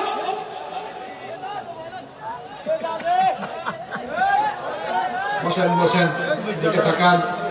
শুনেন, মুনাফিকের খাসলত হলো যেখানে সুযোগ পায় গ্যাঞ্জাম লাগায়, যেখানে সুযোগ পায় সেখানে গ্যাঞ্জাম লাগায়। সুন্দর কোরআনের মাহফিল চলে, দেখা যায় মাহফিলের মধ্যে কয়েকজন গ্যাঞ্জাম লাগাবার জন্য আসে। এটা কিন্তু ইমানদারি খাসলত না, এটা মুনাফিকের খাসলত। কার খাসলত? বড়কে দেখা যায় মাহফিল কোরআনে যুবকরা তাদের কাছে ঘুরতে ঘুরতে পায়ের তলা ক্ষয় হয়ে যায়, আছে না নাই? আমি বুঝলাম না, মাহফিলে কি সন্ত্রাসের পক্ষে কথা বলা হয়? কথা বলেন না কেন আপনারা? জঙ্গিবাদের পক্ষে বলা হয়? বরং আল্লাহর কোরআন, আল্লাহর দ্বীন ইসলাম সন্ত্রাস আর জঙ্গিবাদের বিরুদ্ধে, ঠিক কি না? আমরা এখানে যুবকদেরকে চরিত্র গঠনের কথা বলি, মা বাবার খেদমত করতে বলি, নামাজ পড়তে বলি, চরিত্র সুন্দর করতে বলি, তো মাহফিলে কথা বলেন কেন? একজন ওইদিনকে হুজুর ইলেকশন আসতে দেখেন না, ইলেকশনের সাথে মাহফিলের কি সম্পর্ক? এটা কি রাজনৈতিক মঞ্চ নাকি? এটা কোরআনের মঞ্চ, আমরা এখানে কোরআনের কথা বলি, ঠিক কি না? বলেন তো মাহফিল যত বাড়তেছে মানুষের চরিত্র সুন্দর হচ্ছে না খারাপ হচ্ছে? লাভ কি হইতেছে? হে লাভ দেখবে কেমন? তার চোখের মধ্যে তো রঙিন চশমা, কিছুই দেখে না, কানা। বলেন তো যাত্রা গান আগের চেয়ে বাড়ছে না কমছে? এগুলো মাহফিলের অবদান না? বলেন তো দেখি সিনেমা হলের সংখ্যা বাড়ছে নাকি আস্তে আস্তে নাই হয়ে যাচ্ছে? কানার কানা মাহফিল করে কি হচ্ছে তুমি কি দেখো না? বলেন তো এখন মাহফিলে যুবকদের সংখ্যা কম না বেশি?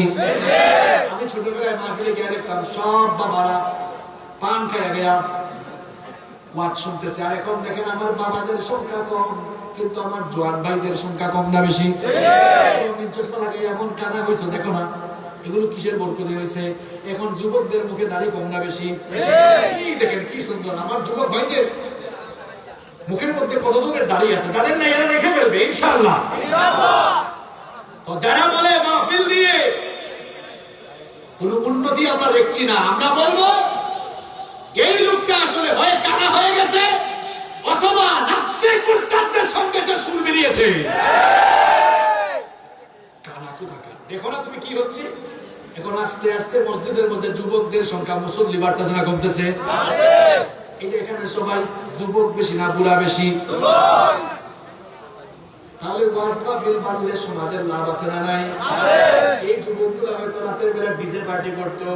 সুতরাং আমাদের সকল মুরব্বীদেরকে বলতে চাই, প্রশাসনের ভাইদেরকে বিনয়ের সাথে বলতে চাই, বেশি বেশি মাহফিলের সুযোগ দেন, দেখবেন সমাজ থেকে চুরি ডাকাতি সন্ত্রাস জঙ্গিবাদ অন্যায় সবকিছু আস্তে আস্তে কমে যাবে।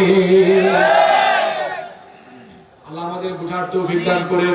আমিন। মুনাফিকের 6 নম্বর খাসলত বললাম, এরা হলো গ্যাঞ্জাম সৃষ্টিকারী।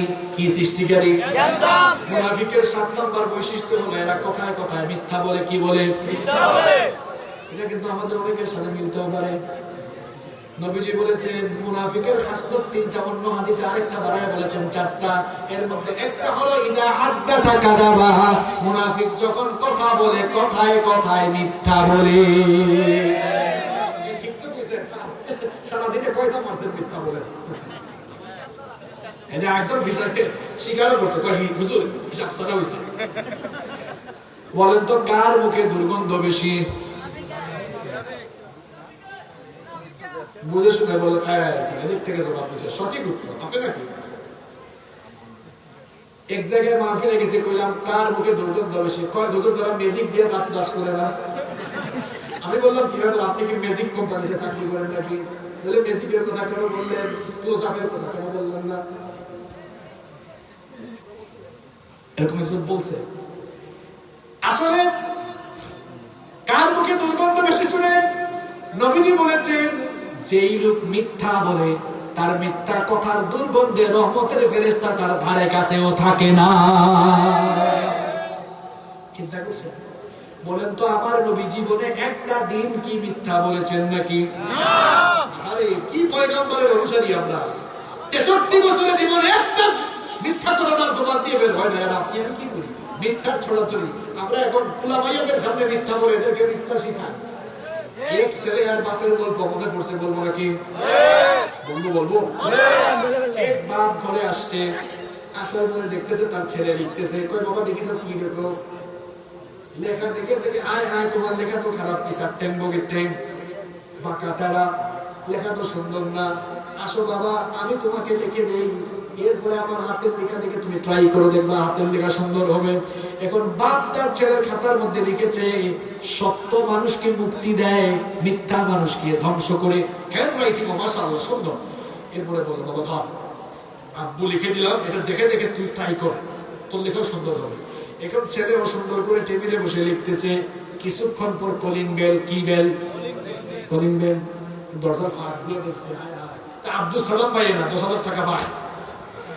এখন তো কারবার খারাপ।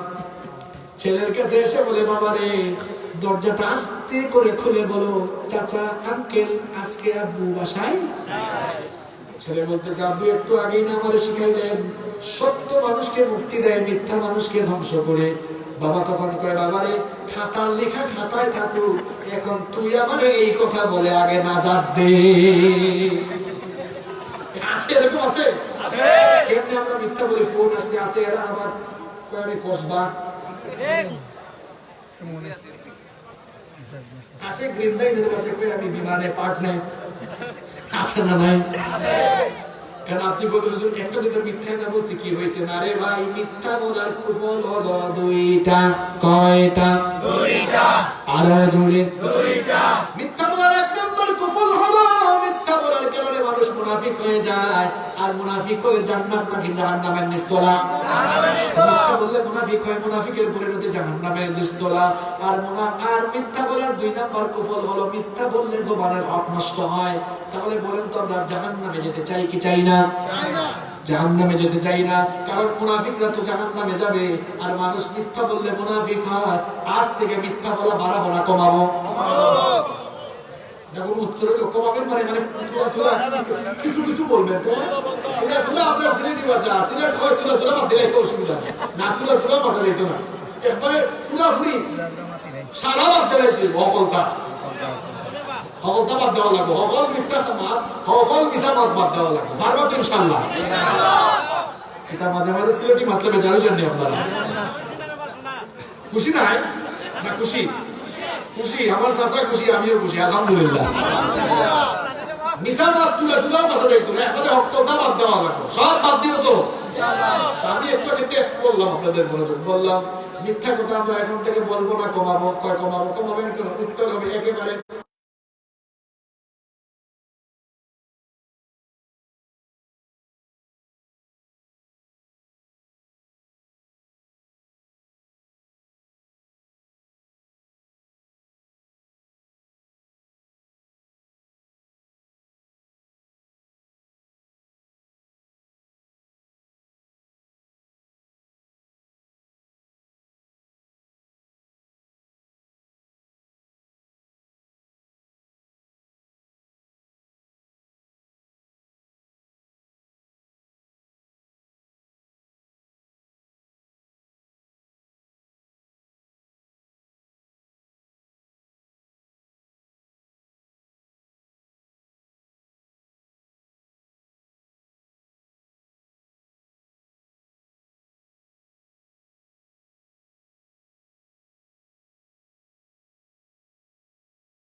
এই দেখেন সবাই শেষ পর্যায়ে ভালো করে শুনুন। ৮ নম্বর মুনাফিকের ৮ নম্বর খাসলত হলো মুনাফিক ওয়াদা করলে ওয়াদা ভঙ্গ করে। ওয়াদা করলে ওয়াদা কি করে?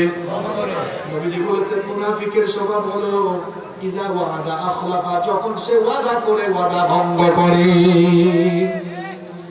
আপনার কাছ থেকে টাকা নিছে, ওয়াদা করছে ভাই ওয়াদা করলাম রে ভাই আগামী জুমাবারে দিয়ে দেব। কত জুমা আসলো আর গেল, তার আর দেখা নাই। আপনাদের কথা কি বলবো, এই ঘটনা আমার সাথে কতবার ঘটছে। জুমাবারও আসে না, তার দেখাও মিলে। আবার যদি দেখি রাস্তার এদিক দিয়ে আমি যাচ্ছি, যে আসতেছে, দেখা মাত্র দৌড় দেয়, মনে হয় যেন পুলিশ সিগন্যাল মারছে। আছে না নাই? আপনি ওয়াদা মতো দিতে পারতেছেন না, আসেন, এসে আপনার ভাইকে বলেন ভাইরা আরো কিছু সময় দেন, অসুবিধা আছে? তাহলে ওয়াদা করলে ওয়াদা ভঙ্গ করা যাবে না। ওয়াদা পালনের ছোট্ট একটা ঘটনা আমার মনে পড়ছে। বলবো বলে ফেলবো তো? একবার হ্যাঁ কয়ে নিতাম, একজন বলছে যে কইয়ালাম। মজার মানুষ আপনারা, আলহামদুলিল্লাহ। দেখছেন কোরআনের জন্য কি আকর্ষণ। দেখ কারা কারা খান নাই, হাত তুলেন তো। নাকি খাইয়াও হাত তুলেন? খাইয়াও হাত তুলছে। আপনারা কি সমান খাই? আপনারা খাওয়া দাওয়া করছেন? ঠিক আছে, আমিও খাই না, অসুবিধা নেই। ওই যে আগে বলছি না, কাটাকাটি হয়ে গেছে, সমান সমান। শোনেন ঘটনাটা শোনেন। ওমর ইবনুল খাত্তাব রাদিয়াল্লাহু আনহু শাসনামলে একবার এক যুবককে আদালতের সামনে, আদালতের কাঠগড়ায় দাঁড় করানো হলো। যুবকের অপরাধ হলো সে 2 যুবকের বাবাকে পাথর মেরে হত্যা করেছে। মনোযোগ আছে না গেছে? আছে। খুব মজার ঘটনা, একটু কান লাগান। ওমর রাদিয়াল্লাহু আনহুর শাসনামলে 2 যুবক একবার এক যুবককে ধরে, 2 জন একজনকে ধরে টানা হেঁচড়া করে ওমর রাদিয়াল্লাহু আনহুর সামনে নিয়ে আসলো। ওমর রাদিয়াল্লাহু আনহু বললেন, কি ব্যাপার, একে তোমরা টানা হেঁচড়া করে কেন আমার সামনে নিয়ে আসছো? তারা বলল, এই যুবক, সুন্দর এই যুবকটা আমাদের বাবাকে হত্যা করেছে। ওমর রাদিয়াল্লাহু আনহু তখন যুবককে বললেন, ও সুশ্রী সুন্দর যুবক, তুমি কি সত্যি সত্যি এই 2 যুবকের বাবাকে হত্যা করেছো নাকি? যুবক তখন সত্য স্বীকার করে বলল, আমিরুল মুমিনিন, আমি এই 2 জনের বাবাকে হত্যা করে ফেলেছি। আমিরুল মুমিনিন ওমর রাদিয়াল্লাহু আনহু বললেন, পুরো ঘটনা আমাকে শোনাও। যুবক তখন বলল, আমি অত্যন্ত ক্লান্ত ছিলাম, আমি তো সফরের হালতে আছি, এলাকার মানুষ না, আমি সফরের হালতে ছিলাম, খুব ক্লান্ত হয়ে গিয়েছিলাম। একটা খেজুর গাছের নিচে আমি আরাম ফরমাচ্ছিলাম। হঠাৎ করে আমার ঘুম চলে আসলো। আমি যখন ঘুমিয়ে গেলাম, আমার উট আমাকে ছেড়ে এবার সে পথ চলা শুরু করলো। ঘুম ভাঙার পরে দেখি আমার উট আমার কাছে নাই। উট খুঁজতে খুঁজতে গিয়ে দেখি আমার উটটা মরে গিয়েছে, আমার উটটা মৃত। দেখলাম পাশে একটা লোক দাঁড়িয়ে আছে। জিজ্ঞেস করলাম, কিও, আমার এই উটটা তো ভালো ছিল, এটা মরল কেমনে? লোকটা বললো, আমার বাগানে ঢুকেছিল, এরপরে আমি তোমার এই উটটাকে হত্যা করে ফেলেছি। এবার যুবক বলল, আমি লোকটার সঙ্গে তর্কে জড়িয়ে গেলাম।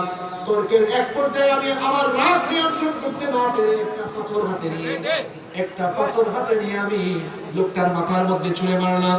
লোকটার মাথার মধ্যে যখন ছুঁড়ে মারলাম, আমি মাথার মধ্যে ছুঁড়ে মেরেছিলাম, ভাবছি আমি ভাবি না এই লোকটা মারা যাবে, কিন্তু দেখা গেল লোকটা মারা গেল। ইচ্ছা করে এই কাজটা করি নাই। তাদেরকে বলেন আল্লাহর ওয়াস্তে আমাকে মাফ করে দিতেন। ওমর রাদিয়াল্লাহু আনহু তখন ওই দুই যুবককে বললেন, তোমাদের বাবা যেহেতু মারা গিয়েছেন, তোমরা কি চাও? তারা বলল, আমরা কিসাস চাই, কিসাস, হত্যার বদলে। ওমর রাদিয়াল্লাহু আনহু তখন বললেন, যেহেতু যুবকরা তোমাকে মাফ করবে না, তোমার শাস্তি হলো তোমাকেও হত্যা করা হবে। ওমর রাদিয়াল্লাহু আনহু জিজ্ঞেস করলেন, তুমি কি চাও মরার আগে? তোমার কি কোনো শেষ ইচ্ছা আছে নাকি? আর আমি জবাব বলে তোমাকে মৃত্যুদণ্ড দেওয়া হবে। যুবক তখন বলল, আমিরুল মুমিনিন, আমাকে মৃত্যুদণ্ড দেন, কোনো অসুবিধা নাই। মনোযোগ আছে আপনাদের? ঘটনাটা শোনো। যুবক বলল, আমাকে মৃত্যুদণ্ড দেন, আমার কোনো অসুবিধা নাই, কিন্তু 3টা দিন আমাকে সময় দেন। কয়টা দিন? ওমর রাদিয়াল্লাহু আনহু বললেন, 3 দিনের সময় চাও কেন? যুবক তখন বলল, আমি তো সফরের হালতে আছি, আমার এলাকায় একবার যাওয়া দরকার, কারণ অনেক মানুষের আমানত আমার কাছে আছে, হিসাব আমার কাছে। এই হিসাবগুলো যদি তাদেরকে বুঝায় না দেই, তাহলে আমানতের খেয়ানত হবে। আমি ওয়াদা দিচ্ছি 3 দিনের মধ্যে আমি ফিরে আসবো। ওমর রাদিয়াল্লাহু আনহু বলেন, বুঝছি, তোমার এলাকায় গিয়ে তুমি আর আসবা এমনি দেওয়া যাবে না। তবে কেউ যদি তোমার পক্ষে দাঁড়ায় জিম্মাদার হয়, তাহলেই কেবল তোমাকে 3 দিনের সময় দিয়ে ছাড়তে পারি। এবার যুবক বলল, কে আর আমার জন্য এখানে জিম্মাদার হবে? কারণ কেউ তো আমাকে চিনে। ওমর রাদিয়াল্লাহু আনহু বললেন, এখানে কি কেউ আছো নাকি যে এই যুবকের জন্য জিম্মাদার হবা?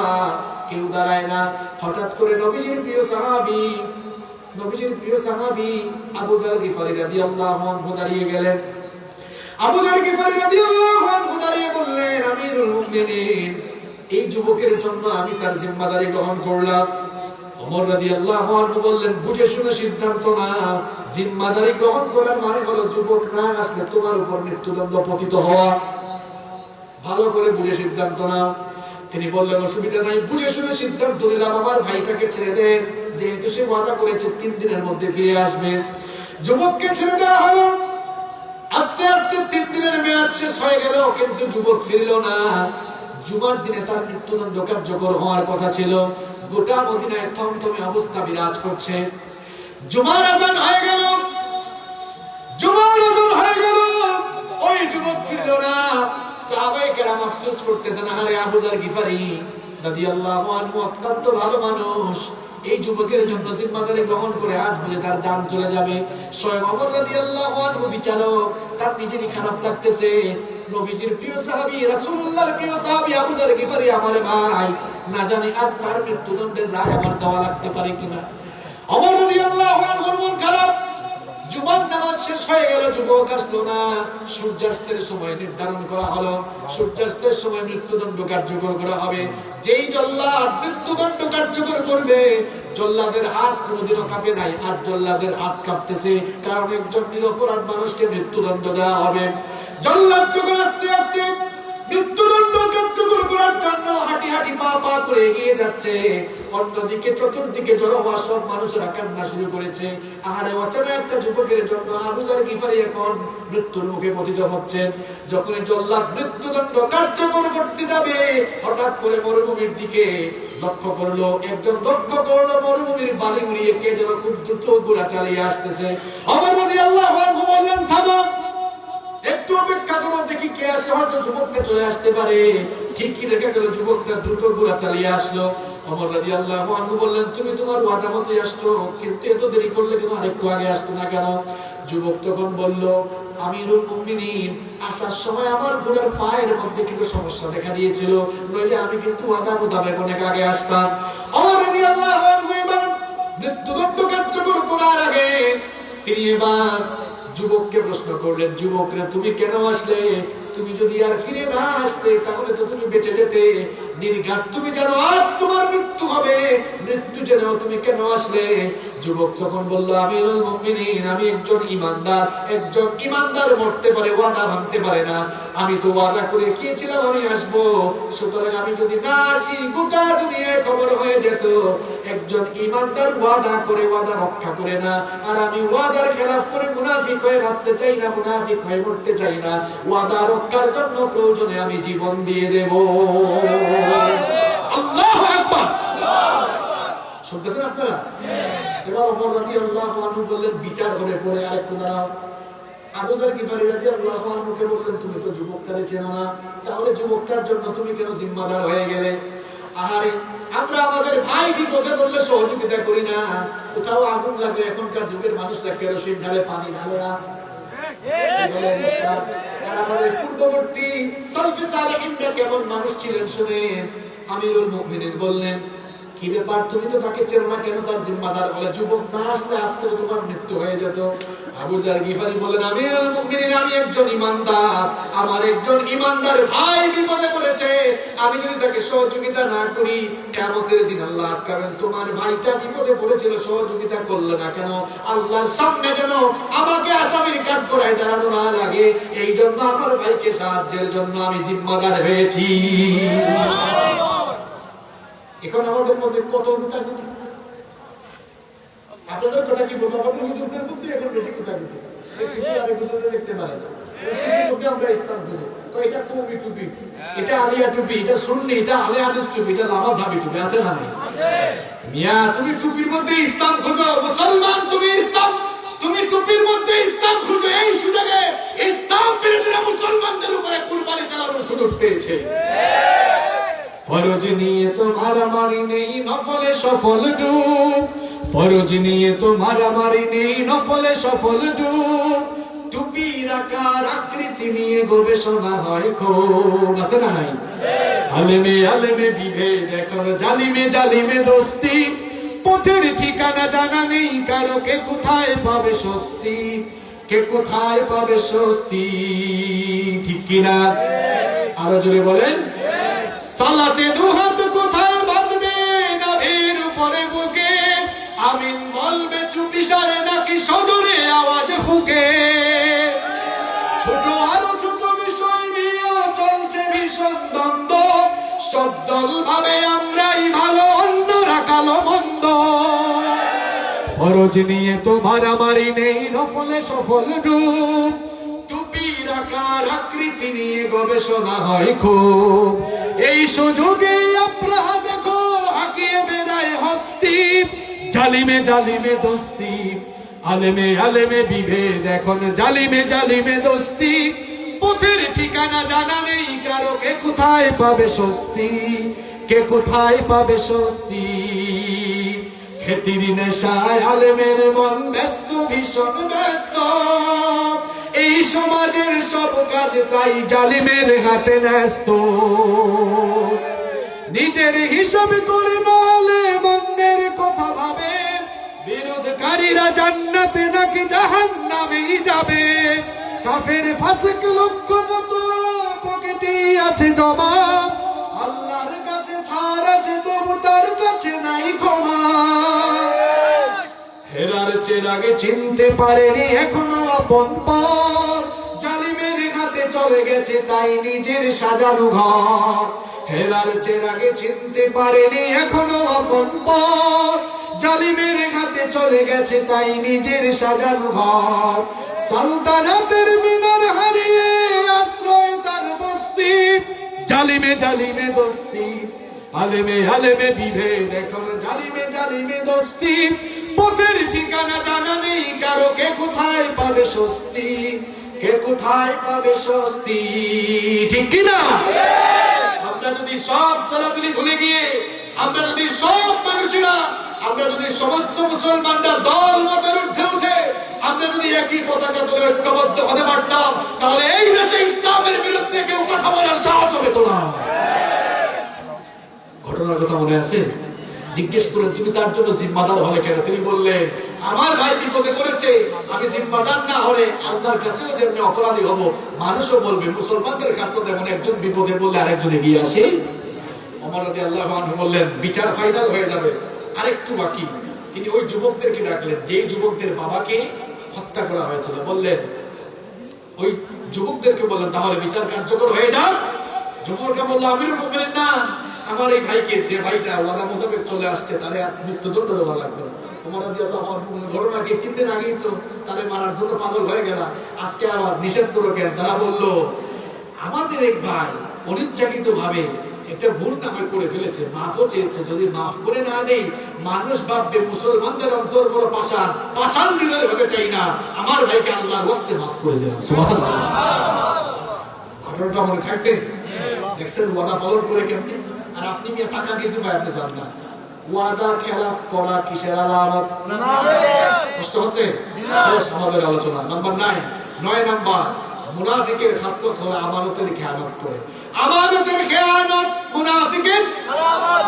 তাহলে আমানতের খেয়ানত করা যাবে না। কোথার আমানত? কাজের আমানত। সব কাজের আমানত ঠিক রাখতে হবে।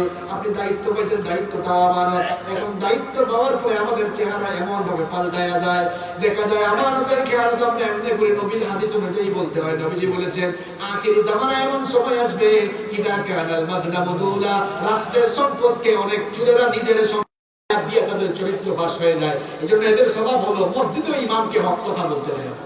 ইমাম সাহেব মিম্বরে দাঁড়িয়ে আলোচনা করছেন সুদের বিরুদ্ধে, কিছুক্ষণ পর সভাপতি কাশি দেন, মানে হুজুর এই বিষয় পাল্টায় দেন, বিষয়টা কিন্তু মিলে যাচ্ছে। ইমাম আবার চাকরি দেখানোর জন্য কয় হায় হায় সুদের বিরুদ্ধে ওয়াজ করা যাবে না, শুধু করছে ঘুষের বিরুদ্ধে। আবার সেক্রেটারির কাশি আছে না নাই? হুজুর বলছে হায় হায় সেক্রেটারির গায়ে লাগছে। এরপরে ইমাম সাহেব মনে মনে ভাবলেন না সুদের বিরুদ্ধে বলবো না, ঘুষের বিরুদ্ধে বলবো না, এবার চাঁদাবাজি আর টেন্ডারবাজির বিরুদ্ধে বলবো। এবার কিছুক্ষণ পরে ওয়াজ শুনে ক্যাশিয়ার কয় এখন দেখা যায় কাশির চুটে ইমাম সাহেব জমিনের উপরের ওয়াজ করে না, সব খালি জমিনের তলার ওয়াজ করে। আছে না নাই? আছে। ইমাম সাহেব, আমার ইমাম ভাই, খতিব ভাই, আমার আলেম ভাইদেরকে বলতে চাই, যদি সুদখোর, ঘুষখোর, চাঁদাবাজ, টেন্ডারবাজ, জালেমদের ভয়ে মিম্বরে বসে হক কথা বলতে না পারেন, মিম্বর মসজিদ ছেড়ে দিয়ে মাটি খেতে গিয়ে ভাত খান। মাটি খেতে ভাত খান, তাও সম্মানের সাথে খাবেন। আর আপনি যদি কথা বলেন তাহলে হক কথা বলতেই হবে। হকের আওয়াজকে কারো ভয়ে বন্ধ করা যাবে না। অনেক সময় মাহফিলে গেলেও স্লিপ দেন, এটা বলবেন এটা বলবেন না, তার মানে এটা বললে সমস্যা কি? এটা কি আপনার সাথে আছে নাকি? নাই নাই নাই, আমরা এমন না। এই কাজ করবার দিকে সূরা তাওবার 64 নম্বর আয়াতের সাথে মিল আছে না নাই? কি রাগ করতেছেন আপনারা? না না, 10টা বলে ফেলেছি, বাকি 5টা ব্যাখ্যা করব না, পয়েন্ট বলে আমার কথা ঠিক রাখবো, কারণ আমার ভাই দেখে কষ্ট দিব। বাকি 5টা পয়েন্ট বলি। 5 নম্বর হচ্ছে মুনাফিকরা কোরআনের আইনের বিরোধী হয়। নাম্বার 12, 12 নম্বর হচ্ছে মুনাফিকরা সব সময় সুযোগ সন্ধানী হয়। নাম্বার 13, 13 নম্বর মুনাফিকরা ঈমানি আন্দোলনকে ভয় পায়। নাম্বার 14, 14 নম্বর হচ্ছে মুনাফিকরা সব সময় মুসলমানরা বিপদে পড়লে খুশি হয়। এবং 15, 15 এবং সর্বশেষ হচ্ছে মুনাফিকরা নিজেদেরকে সবচেয়ে বেশি চালাক মনে করে। আসলে আল্লাহর জমিনে, আকাশের নিচে, জমিনের উপরে সবচেয়ে বেশি বড় টানা, ঠিক কি না? এই 15টা খাসলত করলাম। আল্লাহ গো, এই কোন খাসলত যদি আমার ভিতরে থাকে আল্লাহ আমারে হেদায়েত দাও। আমার এই ভাইগুলো শুনছেন আল্লাহ, আমার এই ভাইদের সাথে কোন একটা চরিত্র থাকলে, আমার কলেজার টুকরা ভাই, আমার শ্রদ্ধেয় বাবাদেরকে সংশোধন হওয়ার তৌফিক দাও। আমিন। শুনেন, আপনারা অনেক ভদ্র মানুষ, ওই চাচারে ধরেন, বলেন 10টা মিনিট থাকতে মোনাজাতটা করে যেন যায়। আজকের এই মাহফিল আয়োজন করেছেন আমার ভাইরা অনেক কষ্ট করে। শুনেন, আপনার 3-4 ঘন্টা থাকতে পারছেন, 10টা মিনিট থাকতে পারবেন না? বলেন তো, গত বছর এই ওয়াজ শুনছে, ওয়াজ মাহফিলে চলে, এই বছর ওয়াজ আছে নাকি? অনেকে কবরে চলে গেছে না? আগামী বছর কবরে তো আমরাও চলে যাইতে পারি, পারি কিনা? আর মুনাজাত করার সুযোগ নাও পাইতে পারেন। আমি গুনাহগার হতে পারি, কিন্তু আমি মুসাফির, মুসাফিরের দোয়া কবুল হয় বলেছেন মুহাম্মদ সাল্লাল্লাহু আলাইহি ওয়াসাল্লাম। ক্যামেরাম্যান ভাই আপনারাও বসেন, খালি ক্যামেরার ধান্দা করলে হবে না, একটু দোয়ার ধান্দাও করেন আপনারা। বসেন, এই সবাই বসে যান। আমাদের এই মাহফিলের প্রধান অতিথি সাবেক উপজেলা চেয়ারম্যান, আল্লাহু আকবার, তিনি তো গত বছর ছিলেন। জি জি জি, গত বছর ছিল।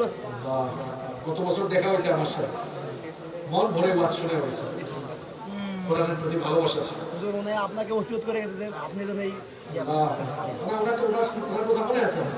আল্লাহ ওনাকে মাফ করে দেন, ওনার জন্য দোয়া করবো। এখানে কবরবাসীদের জন্য, এই ভাইরা বসে উঠাউটি করেন না, প্রবাসী ভাইদের জন্য, ব্যবসায়ী, ছাত্র ভাইদের, কৃষক ভাইদের, সবার জন্য।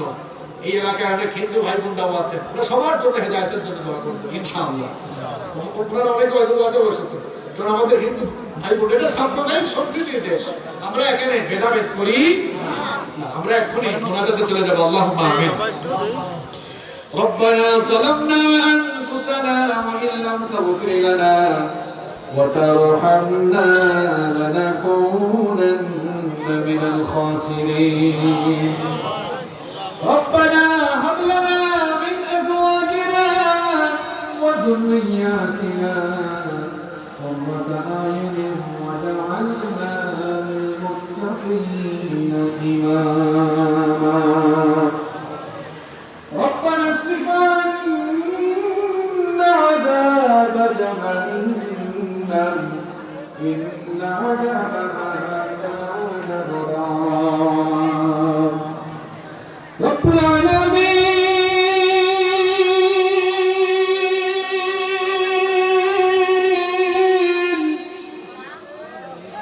গভীর রাত পর্যন্ত আমরা তোমার গুনাহের বান্দারা নীরবে চুপচাপ বসে বসে তোমার কিতাব থেকে আলোচনা করে শুনেছি গো আল্লাহ।